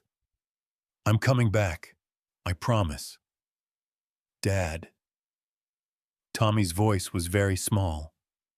I love you. I love you too, Tommy. More than all the stars in the sky. It was their private phrase, something they'd shared since Tommy was old enough to understand the concept of love. Under normal circumstances, it would have been followed by giggles and hugs and the comfortable routine of bedtime stories. But these weren't normal circumstances, and Ethan found himself wondering if this might be the last time he'd ever say those words to his son. He turned to Sophia, seeing in her dark eyes the same fear and determination that he felt in his own chest. Take care of him. With my life, she promised, and Ethan believed her. Jake had already begun moving, slipping through the trees with the silent precision of someone who'd spent years learning how to be invisible. Ethan followed his feet, finding purchase on the forest floor with surprising ease. The months of physical labor at the garage had kept him in better shape than he'd realized, and the adrenaline coursing through his system seemed to sharpen his senses to an almost painful degree. They circled wide around the ranger station, staying well back in the tree line until they could approach from the building's blind side. The black SUV parked behind the station sat like a predatory animal, its tinted windows reflecting the last rays of sunlight. But Jake moved toward it with the confidence of someone who knew exactly what he was doing. The two men inside never saw him coming. Jake's approach was surgical in its efficiency, a quick tap on the driver's window to get attention, then decisive action that rendered both occupants unconscious without a sound. He gestured for Ethan to approach, his movements calm and controlled, despite what he'd just accomplished. Are they? Ethan began. Unconscious, Jake replied quietly. They'll have headaches, but they'll live. Now comes the hard part. The hard part, it turned out, was drawing the remaining team members outside without alerting them to the fact that their backup had been compromised. Jake moved to the building's rear entrance while Ethan took position where he could see the front door. The plan was simple. Jake would create a distraction that would bring Webb and his partner outside, where they could be dealt with away from the ranger station's radio equipment. But plans, as Ethan was learning, had a way of falling apart when they encountered reality. The distraction Jake created was the sound of breaking glass from somewhere behind the building, loud enough to get attention, but ambiguous enough that it might have been anything from a falling branch to an animal disturbing something. For a moment, nothing happened. Then the front door of the ranger station opened, and Marcus Webb stepped outside. Ethan got his first clear look at the man who'd been hunting them, and felt his blood turn to ice. Webb was everything Jake had described, and worse, tall, powerfully built, moving with the controlled grace of someone who'd killed professionally for years. But it was his eyes that were truly terrifying. Cold, calculating, completely without mercy or hesitation. Webb scanned the area around the building with the methodical attention of someone trained to spot threats. His hand rested casually on the grip of his sidearm, but Ethan could see the tension in his shoulders that suggested he was ready for violence at a moment's notice. The second man emerged from the building, moving to Webb's left, in a pattern that spoke of extensive training and experience working together. They communicated with hand signals, positioning themselves to cover multiple angles of approach while investigating the source of the disturbance. From his position in the trees, Ethan could see Jake moving through the shadows behind the building, circling around to get behind the two men. But he could also see something that Jake couldn't. Webb's eyes had found something in the forest, some sign or shadow that had triggered his professional instincts. Webb was reaching for his radio when Jake struck. The attack was swift, brutal, and devastatingly effective. Jake emerged from the shadows like a force of nature, taking down Webb's partner with a combination of strikes that left the man unconscious before he could cry out. But Webb himself was faster than expected, rolling away from Jake's initial assault and coming up with his weapon drawn. "Jake Morrison," Webb said, his voice carrying the cold satisfaction of someone who'd just solved a puzzle. "I should have known." "Marcus," Jake replied, circling slowly with his own weapon ready. "Still taking money to hunt Americans. Still playing the patriot." Webb's smile was sharp, predatory. "You always were naive, Jake. You think this is about right and wrong, but it's really about evolution. The strong survive, the weak become casualties." "Funny thing about evolution," Jake said conversationally. "Sometimes the predators get so focused on hunting that they forget to watch for bigger predators." Webb's eyes narrowed. "What are you talking about?" That's when Ethan stepped out of the tree line, his borrowed rifle trained on Webb's center mass. "He's talking about the fact that you're outnumbered."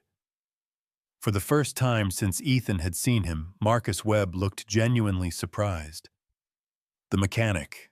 I underestimated you."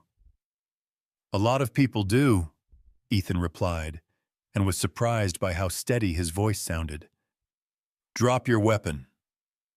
Webb's eyes flicked between Jake and Ethan, calculating odds and angles with the cold precision of a machine designed for violence. "You know this could still work out for everyone. The girl comes with me, you and your son walk away. Simple." "Nothing about this is simple," Ethan said. "And the girl isn't going anywhere with you. She's a minor. Her mother has legal custody. All I'm doing is returning a runaway to her family." "Her family killed her father," Jake said flatly. "Makes the legal situation a bit more complicated." Webb shrugged. "That's above my pay grade. I just solve problems for people with enough money to afford my services." "Well, here's a problem for you to solve," Ethan said, his finger tightening on the trigger. "How do you get out of this alive?" For a moment the forest was silent except for the sound of evening wind in the pines. 3 men with weapons drawn, each calculating the odds of survival if the standoff turned violent. Ethan could feel his heart hammering against his ribs, but his hands remained steady. Somewhere behind him, Tommy and Sophia were waiting in the trees, depending on him to end this threat permanently. "You won't shoot me," Webb said finally. "You're not a killer, Cole. You're a mechanic who got in over his head." "Maybe," Ethan agreed. "But I'm also a father whose son is in danger, and fathers will do terrible things to protect their children." Something in his tone must have convinced Webb, because the cold confidence in the man's eyes flickered for the first time. Professional killers were used to dealing with other professionals, people who calculated risks and made rational decisions based on odds and percentages. They weren't used to dealing with parents whose children were threatened. Parents Ethan was learning didn't make rational decisions. They made necessary ones. "Last chance," Jake said quietly.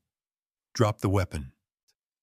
Webb's hand twitched toward his radio instead of his gun, and Ethan realized what he was planning: a final communication to whoever was coordinating this operation, a message that would bring more teams, more resources, more danger to Tommy and Sophia. Ethan pulled the trigger. The shot echoed through the forest like thunder, sending birds exploding from the trees in a chaos of wings and frightened cries. Webb spun with the impact, his weapon flying from his hand as he collapsed to the ground. But even wounded, he was reaching for his radio with the determination of someone who'd been paid to complete a mission. Jake's second shot ended Webb's reach for the radio permanently. In the sudden silence that followed, Ethan stared at what they'd done. 2 men lay unconscious or worse in the ranger station's parking area, and he'd been the one to pull the trigger that started the violence. The mechanic who fixed things had just broken something that could never be repaired. "Dad," Tommy's voice cut through his shock like a blade. "Dad, are you okay?" Ethan turned to see his son running toward him, Sophia close behind. Without thinking, he dropped the rifle and swept Tommy into his arms, holding him close enough to feel the rapid beating of his small heart. "I'm okay, buddy," he managed to say. "I'm okay." But looking into Tommy's eyes, Ethan wasn't sure that was entirely true. Something had changed in the space between drawing his weapon and pulling the trigger. Some line had been crossed that could never be uncrossed. "Is it over?" Sophia asked, her voice barely above a whisper. Jake was already moving, checking the unconscious men for weapons and searching through their equipment. "It's over for this team," he said grimly. "But there will be others. Webb was just the tip of the spear." He pulled a satellite phone from Webb's equipment, studying its display with professional interest. "This is encrypted military grade, but it's also actively connected to a command network. Isabella Grant's operation is bigger than we thought." "How much bigger?" Ethan asked, though he was afraid of the answer. "Big enough that losing one team won't even slow them down." Jake's expression was grim as he scrolled through the device's communications history. "We've bought ourselves some time, but not much. Maybe 6 hours before they realize this team has gone dark. What do we do with that time? We use it to end this permanently." Jake looked up from the phone, his eyes carrying the cold determination of someone who'd made a decision that would change everything. "It's time to call in my backup plan." The backup plan, it turned out, had a name: Colonel Elena Vasquez, currently serving as a liaison between the Department of Defense and various intelligence agencies. More importantly, she was someone Jake trusted completely, someone who'd served with him in places where trust was the only currency that mattered. "Elena," Jake said into the satellite phone. "It's Jake Morrison. I need an immediate secure extraction for 4 people, and I need it done off the books." The conversation that followed was brief, conducted in the kind of military shorthand that conveyed maximum information in minimum time. Coordinates were exchanged, timelines established, security protocols confirmed. When Jake ended the call, his expression carried the first hint of optimism Ethan had seen since this nightmare began. "She's sending a helicopter," he said. "Military transport, secure communication, and most importantly, people we can trust." "How long?" Sophia asked. 2 hours. There's a clearing about a mile north of here where they can set down safely." As they gathered what they needed from the ranger station and began the trek to the extraction point, Ethan found himself thinking about the choices that had brought them to this moment.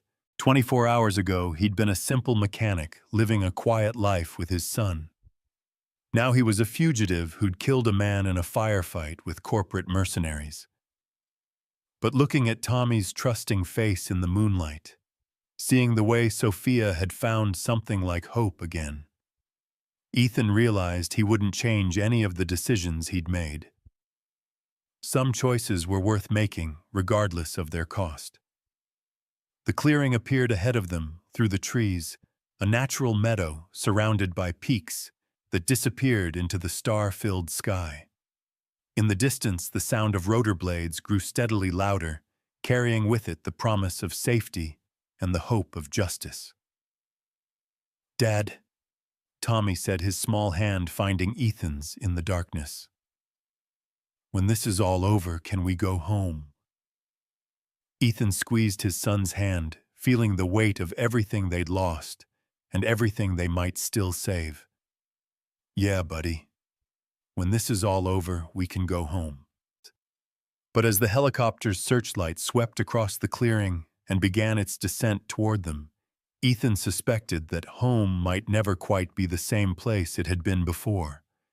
Some journeys changed you in ways that couldn't be undone, and some truths once learned colored everything that came after. The aircraft that settled into the clearing was military, but unmarked its crew, moving with the efficient professionalism of people who'd done this kind of extraction before. Colonel Vasquez herself was waiting in the cabin, a compact woman in her 40s, with intelligent eyes and the bearing of someone accustomed to command.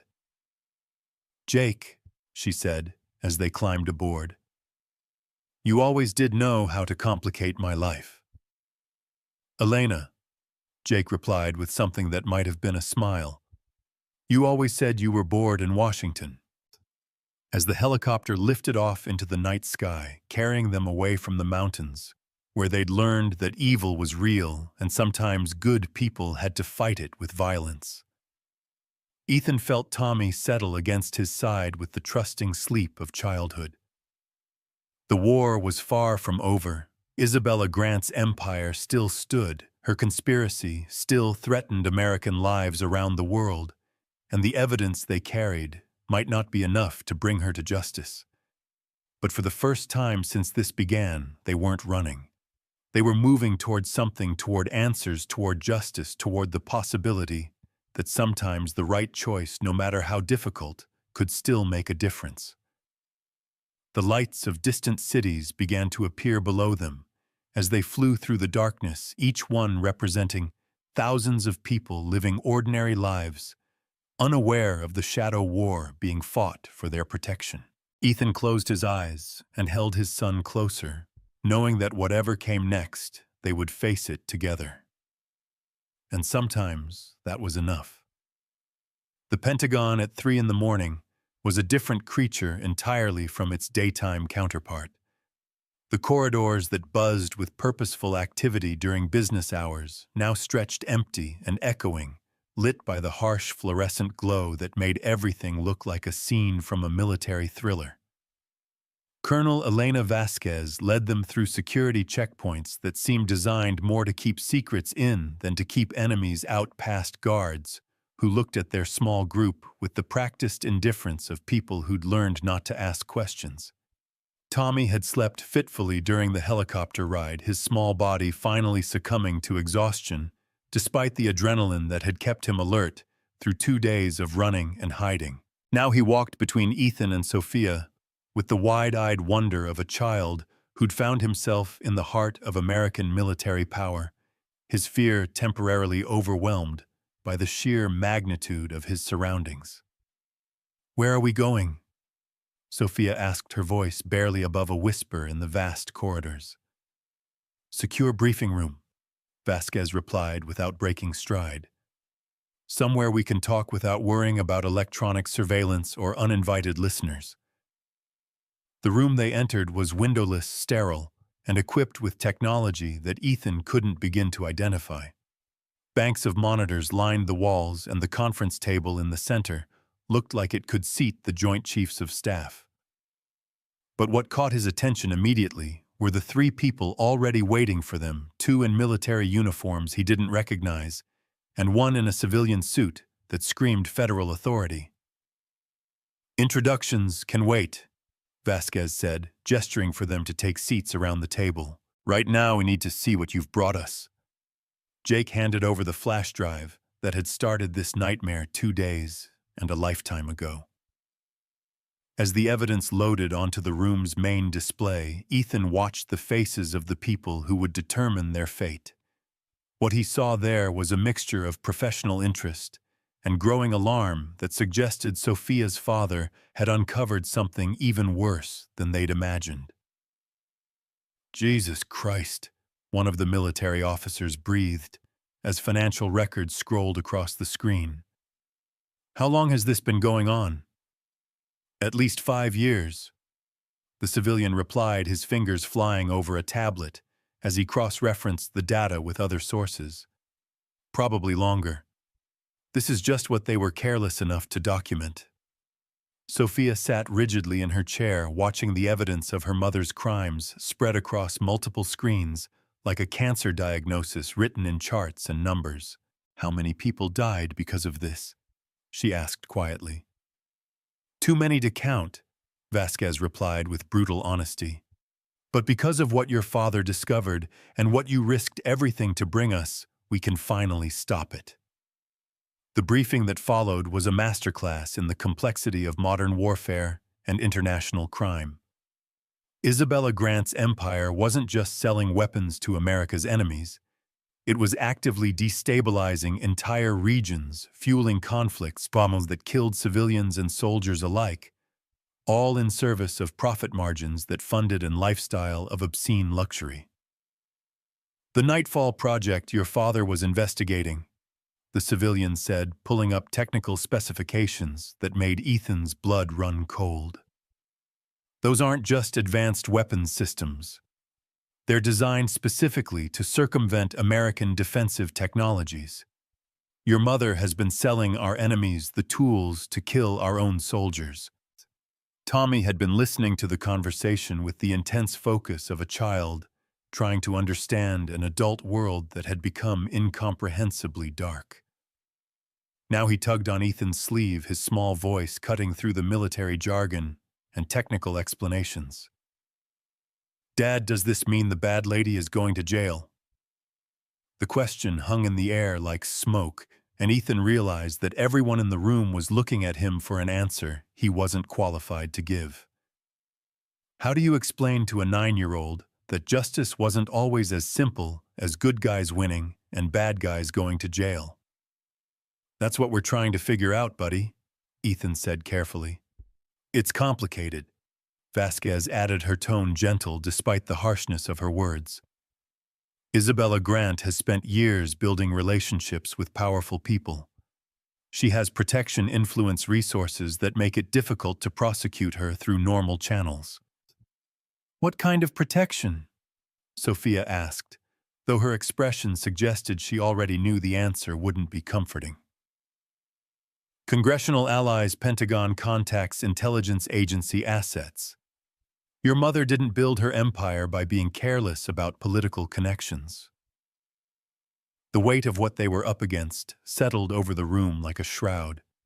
It wasn't enough to have evidence they needed to overcome a network of corruption that reached into the highest levels of government and military leadership.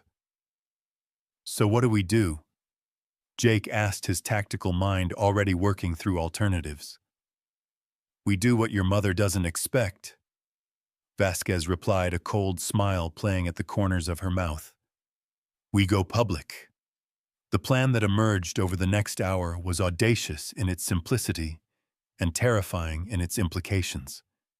Instead of trying to work through compromised channels, they would bypass them entirely. A coordinated media blitz delivered simultaneously to news organizations that couldn't be bought or intimidated, supported by evidence so overwhelming that denial would be impossible. The Washington Post, New York Times, 60 Minutes, and 3 international outlets. The civilian explained, pulling up contact information for journalists who'd built careers on exposing government corruption.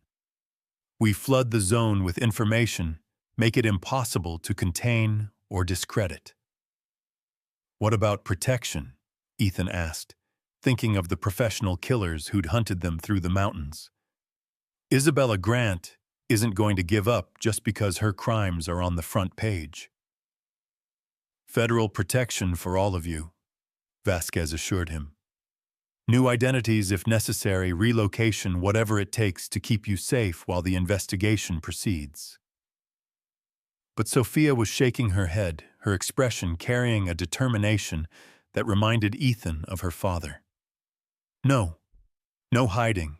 No new identities. If we're going to do this, we do it in the open. My father died trying to tell the truth, and I'm not going to dishonor his memory by hiding from the consequences." "Sophia," Ethan said gently, "you're 17 years old. You don't have to carry this burden alone." "I'm not alone," she replied, looking around the table at the faces of people who'd risked everything to help her. "I have all of you." The simple trust in her voice hit Ethan like a physical blow. This remarkable young woman who'd lost her father and discovered her mother's monstrous crimes, who'd been hunted by professional killers and betrayed by the person who should have protected her above all others, still had faith in the power of truth and the goodness of people who chose to do the right thing. "Okay," Vasquez said, making a decision that would reshape all their lives. "We do this openly, but we do it smart and we do it with enough protection to ensure you live to see justice done. The next 12 hours passed in a blur of recorded interviews, document preparation, and strategic coordination that felt like watching a military campaign unfold in real time. Ethan found himself thrust into the role of witness and protector, his voice recorded for posterity as he described the night a crying teenager had changed his life forever. Tommy handled the chaos with the resilience that had carried him through his mother's death and the upheaval that followed. But Ethan could see the strain in his son's eyes, the way he stayed close to familiar faces in a world that had become overwhelmingly large and complex. "How are you holding up, buddy?" Ethan asked during a brief break in the proceedings. "I'm okay," Tommy replied with the automatic response of a child who'd learned that adults worried when he admitted to being scared. "But Dad, when this is all over, can we go back to fixing cars?" The question cut straight to the heart of everything Ethan had been thinking but hadn't dared to voice. In the space of 2 days, their quiet life in Millbrook had been shattered beyond recognition. Even if they survived this, even if justice was done and Isabella Grant's empire crumbled, could they ever really go back to being just a mechanic and his son? "I don't know," Ethan said honestly. "But whatever we do, wherever we go, we'll do it together." And Sophia, too. Ethan looked across the room to where Sophia was being interviewed by a team of federal investigators, her voice steady and clear as she described her father's final days and her discovery of her mother's crimes. In the harsh fluorescent light, she looked older than her 17 years, but also stronger, as if the truth she was finally able to tell had given her a kind of power that no one could take away. "If she wants to," Ethan said. "We're family now, all of us." The media blitz launched at 6 o'clock on a Tuesday morning, coordinated across time zones to achieve maximum impact before Isabella Grant's people could respond. Ethan watched from the Pentagon's media center as the story exploded across news networks, social media, and international outlets with the force of a controlled detonation. The evidence was overwhelming, the testimony compelling, the implications staggering. Within hours, congressional leaders were calling for investigations. Pentagon officials were distancing themselves from Grant Technologies, and financial markets were reacting to the revelation that one of America's largest defense contractors had been systematically betraying the country that had made its fortune possible. But it was Sophia's interview that captured the public imagination, a 17-year-old girl sitting calmly in front of cameras, describing her father's murder and her mother's crimes with a poise that belied her years. When the interviewer asked why she'd risked everything to expose the truth, her answer was simple and devastating. "Because my father taught me that some things are worth dying for. The truth is one of them." The response to Isabella Grant's attempted rebuttal was swift and brutal. Her claims that her daughter was mentally unstable, that the evidence was fabricated, that she was the victim of a coordinated attack by foreign enemies, fell apart under the weight of documentation that couldn't be dismissed or explained away. By noon, FBI agents were executing search warrants at Grant Technologies facilities across the country. By evening, Isabella Grant herself was in federal custody, her empire of corruption crumbling as former allies abandoned her with the speed of rats fleeing a sinking ship. "It's over," Vasquez told them as they watched the news coverage from the secure briefing room. "The investigation will take months, maybe years, but the immediate threat is neutralized." "What happens to us now?" Sophia asked. "That depends on what you want to happen," Vasquez replied. "You can disappear into witness protection, start new lives somewhere safe, or you can stay and help us rebuild what your mother destroyed." It was Tommy who answered first, his 9-year-old voice cutting through the adult deliberations with characteristic directness. "I want to go home. I want to go back to our garage and help Dad fix cars. The garage is gone, buddy, Ethan said gently. It was probably destroyed when we ran away. Then we'll build a new one, Tommy said with the unshakable confidence of childhood, somewhere better. Somewhere all of us can live. The idea took root in the silence that followed, growing from a child's simple wish into something larger and more hopeful. A new beginning built on the foundation of what they'd learned about each other and themselves over the past few days. I have money, Sophia said quietly. Inheritance from my father, assets that my mother never touched. Enough to buy land, build whatever we want. Sophia, Ethan began, but she held up her hand. I don't want to go back to being Isabella Grant's daughter. I don't want that name, that legacy, that life. But I also don't want to disappear. She looked around the table at the faces of people who'd become her family through shared danger and mutual trust. I want to build something new, something that honors what my father stood for. The conversation that followed stretched into the early hours of the morning, fueled by coffee and the kind of hopeful planning that only became possible when the immediate threat of death had been lifted. They talked about land in the mountains, about a garage that could serve the local community while also training young mechanics in honest work. They talked about a foundation that would support investigative journalism, ensuring that other families wouldn't suffer what Sophia's had endured. Most importantly, they talked about being a family, not the traditional kind, but the kind forged by choice and circumstance, bound together by shared values rather than shared blood. There's something else, Jake said, as dawn began to filter through the Pentagon's windows. Something I've been thinking about since this whole thing started. What's that? Ethan asked. Sarah would have loved this, Jake said with a smile that carried both grief and joy. Not the danger, not the violence, but this people choosing to help each other, to stand up for what's right, even when it's hard. She always said that's what family really meant. The truth of it settled over them like a benediction. Sarah's spirit had been with them throughout their ordeal, guiding them toward choices that honored her memory and values. In saving Sophia and exposing Isabella Grant's crimes, in choosing courage over safety, they'd become the kind of people she would have been proud to call family. 6 months later, Ethan stood in the doorway of Cole's Auto Repair and Training Center, watching Tommy demonstrate proper tire-changing technique to a group of teenagers from the local high school. The new garage was bigger than the old one, equipped with modern tools and safety equipment, but it maintained the same atmosphere of honest work and careful craftsmanship that had defined the original.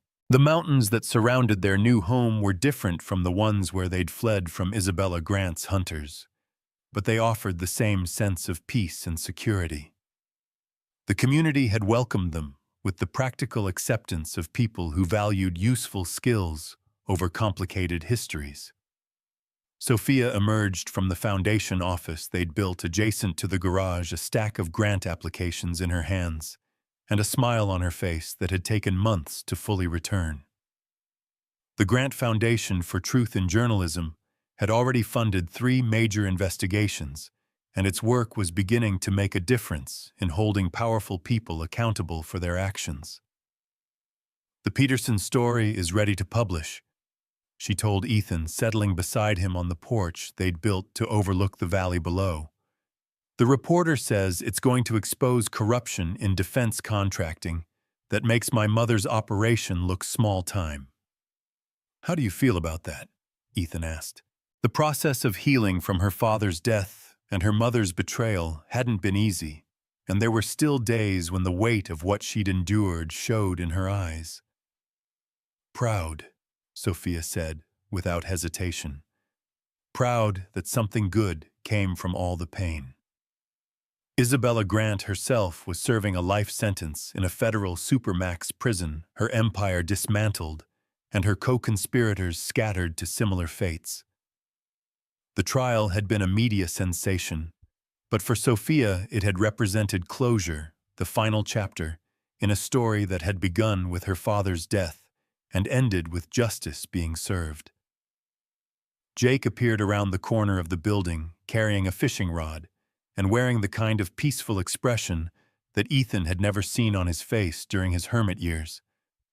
The mountains had given him back something he'd lost in his military service, the ability to find contentment in simple pleasures and quiet days. "Tommy wants to know if he can come fishing with us this weekend," Jake said. "I told him only if he promises not to talk through the entire trip."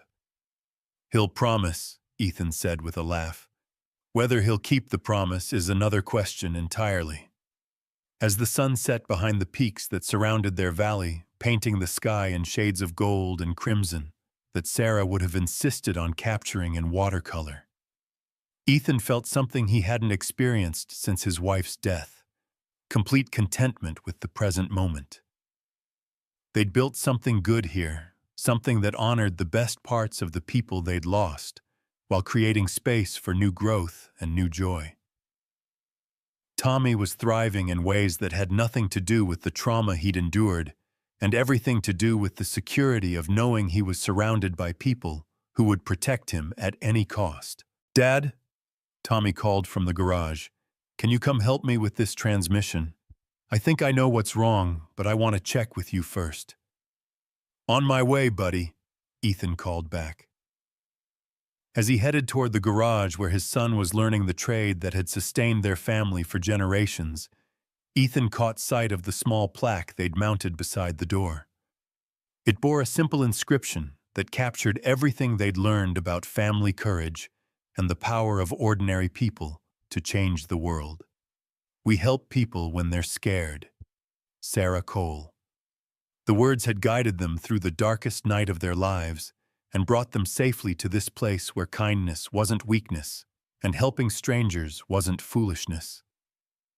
Here in this garage beside these mountains, surrounded by the family they'd chosen and the community they'd built, those words would continue to guide them toward whatever challenges and adventures lay ahead. And sometimes Ethan thought, as he joined his son at the transmission workbench, that was the most important kind of legacy anyone could leave behind, not wealth or power or fame, but the simple understanding that in a world that could be dark and dangerous and unfair, the choice to help each other was the only choice that really mattered.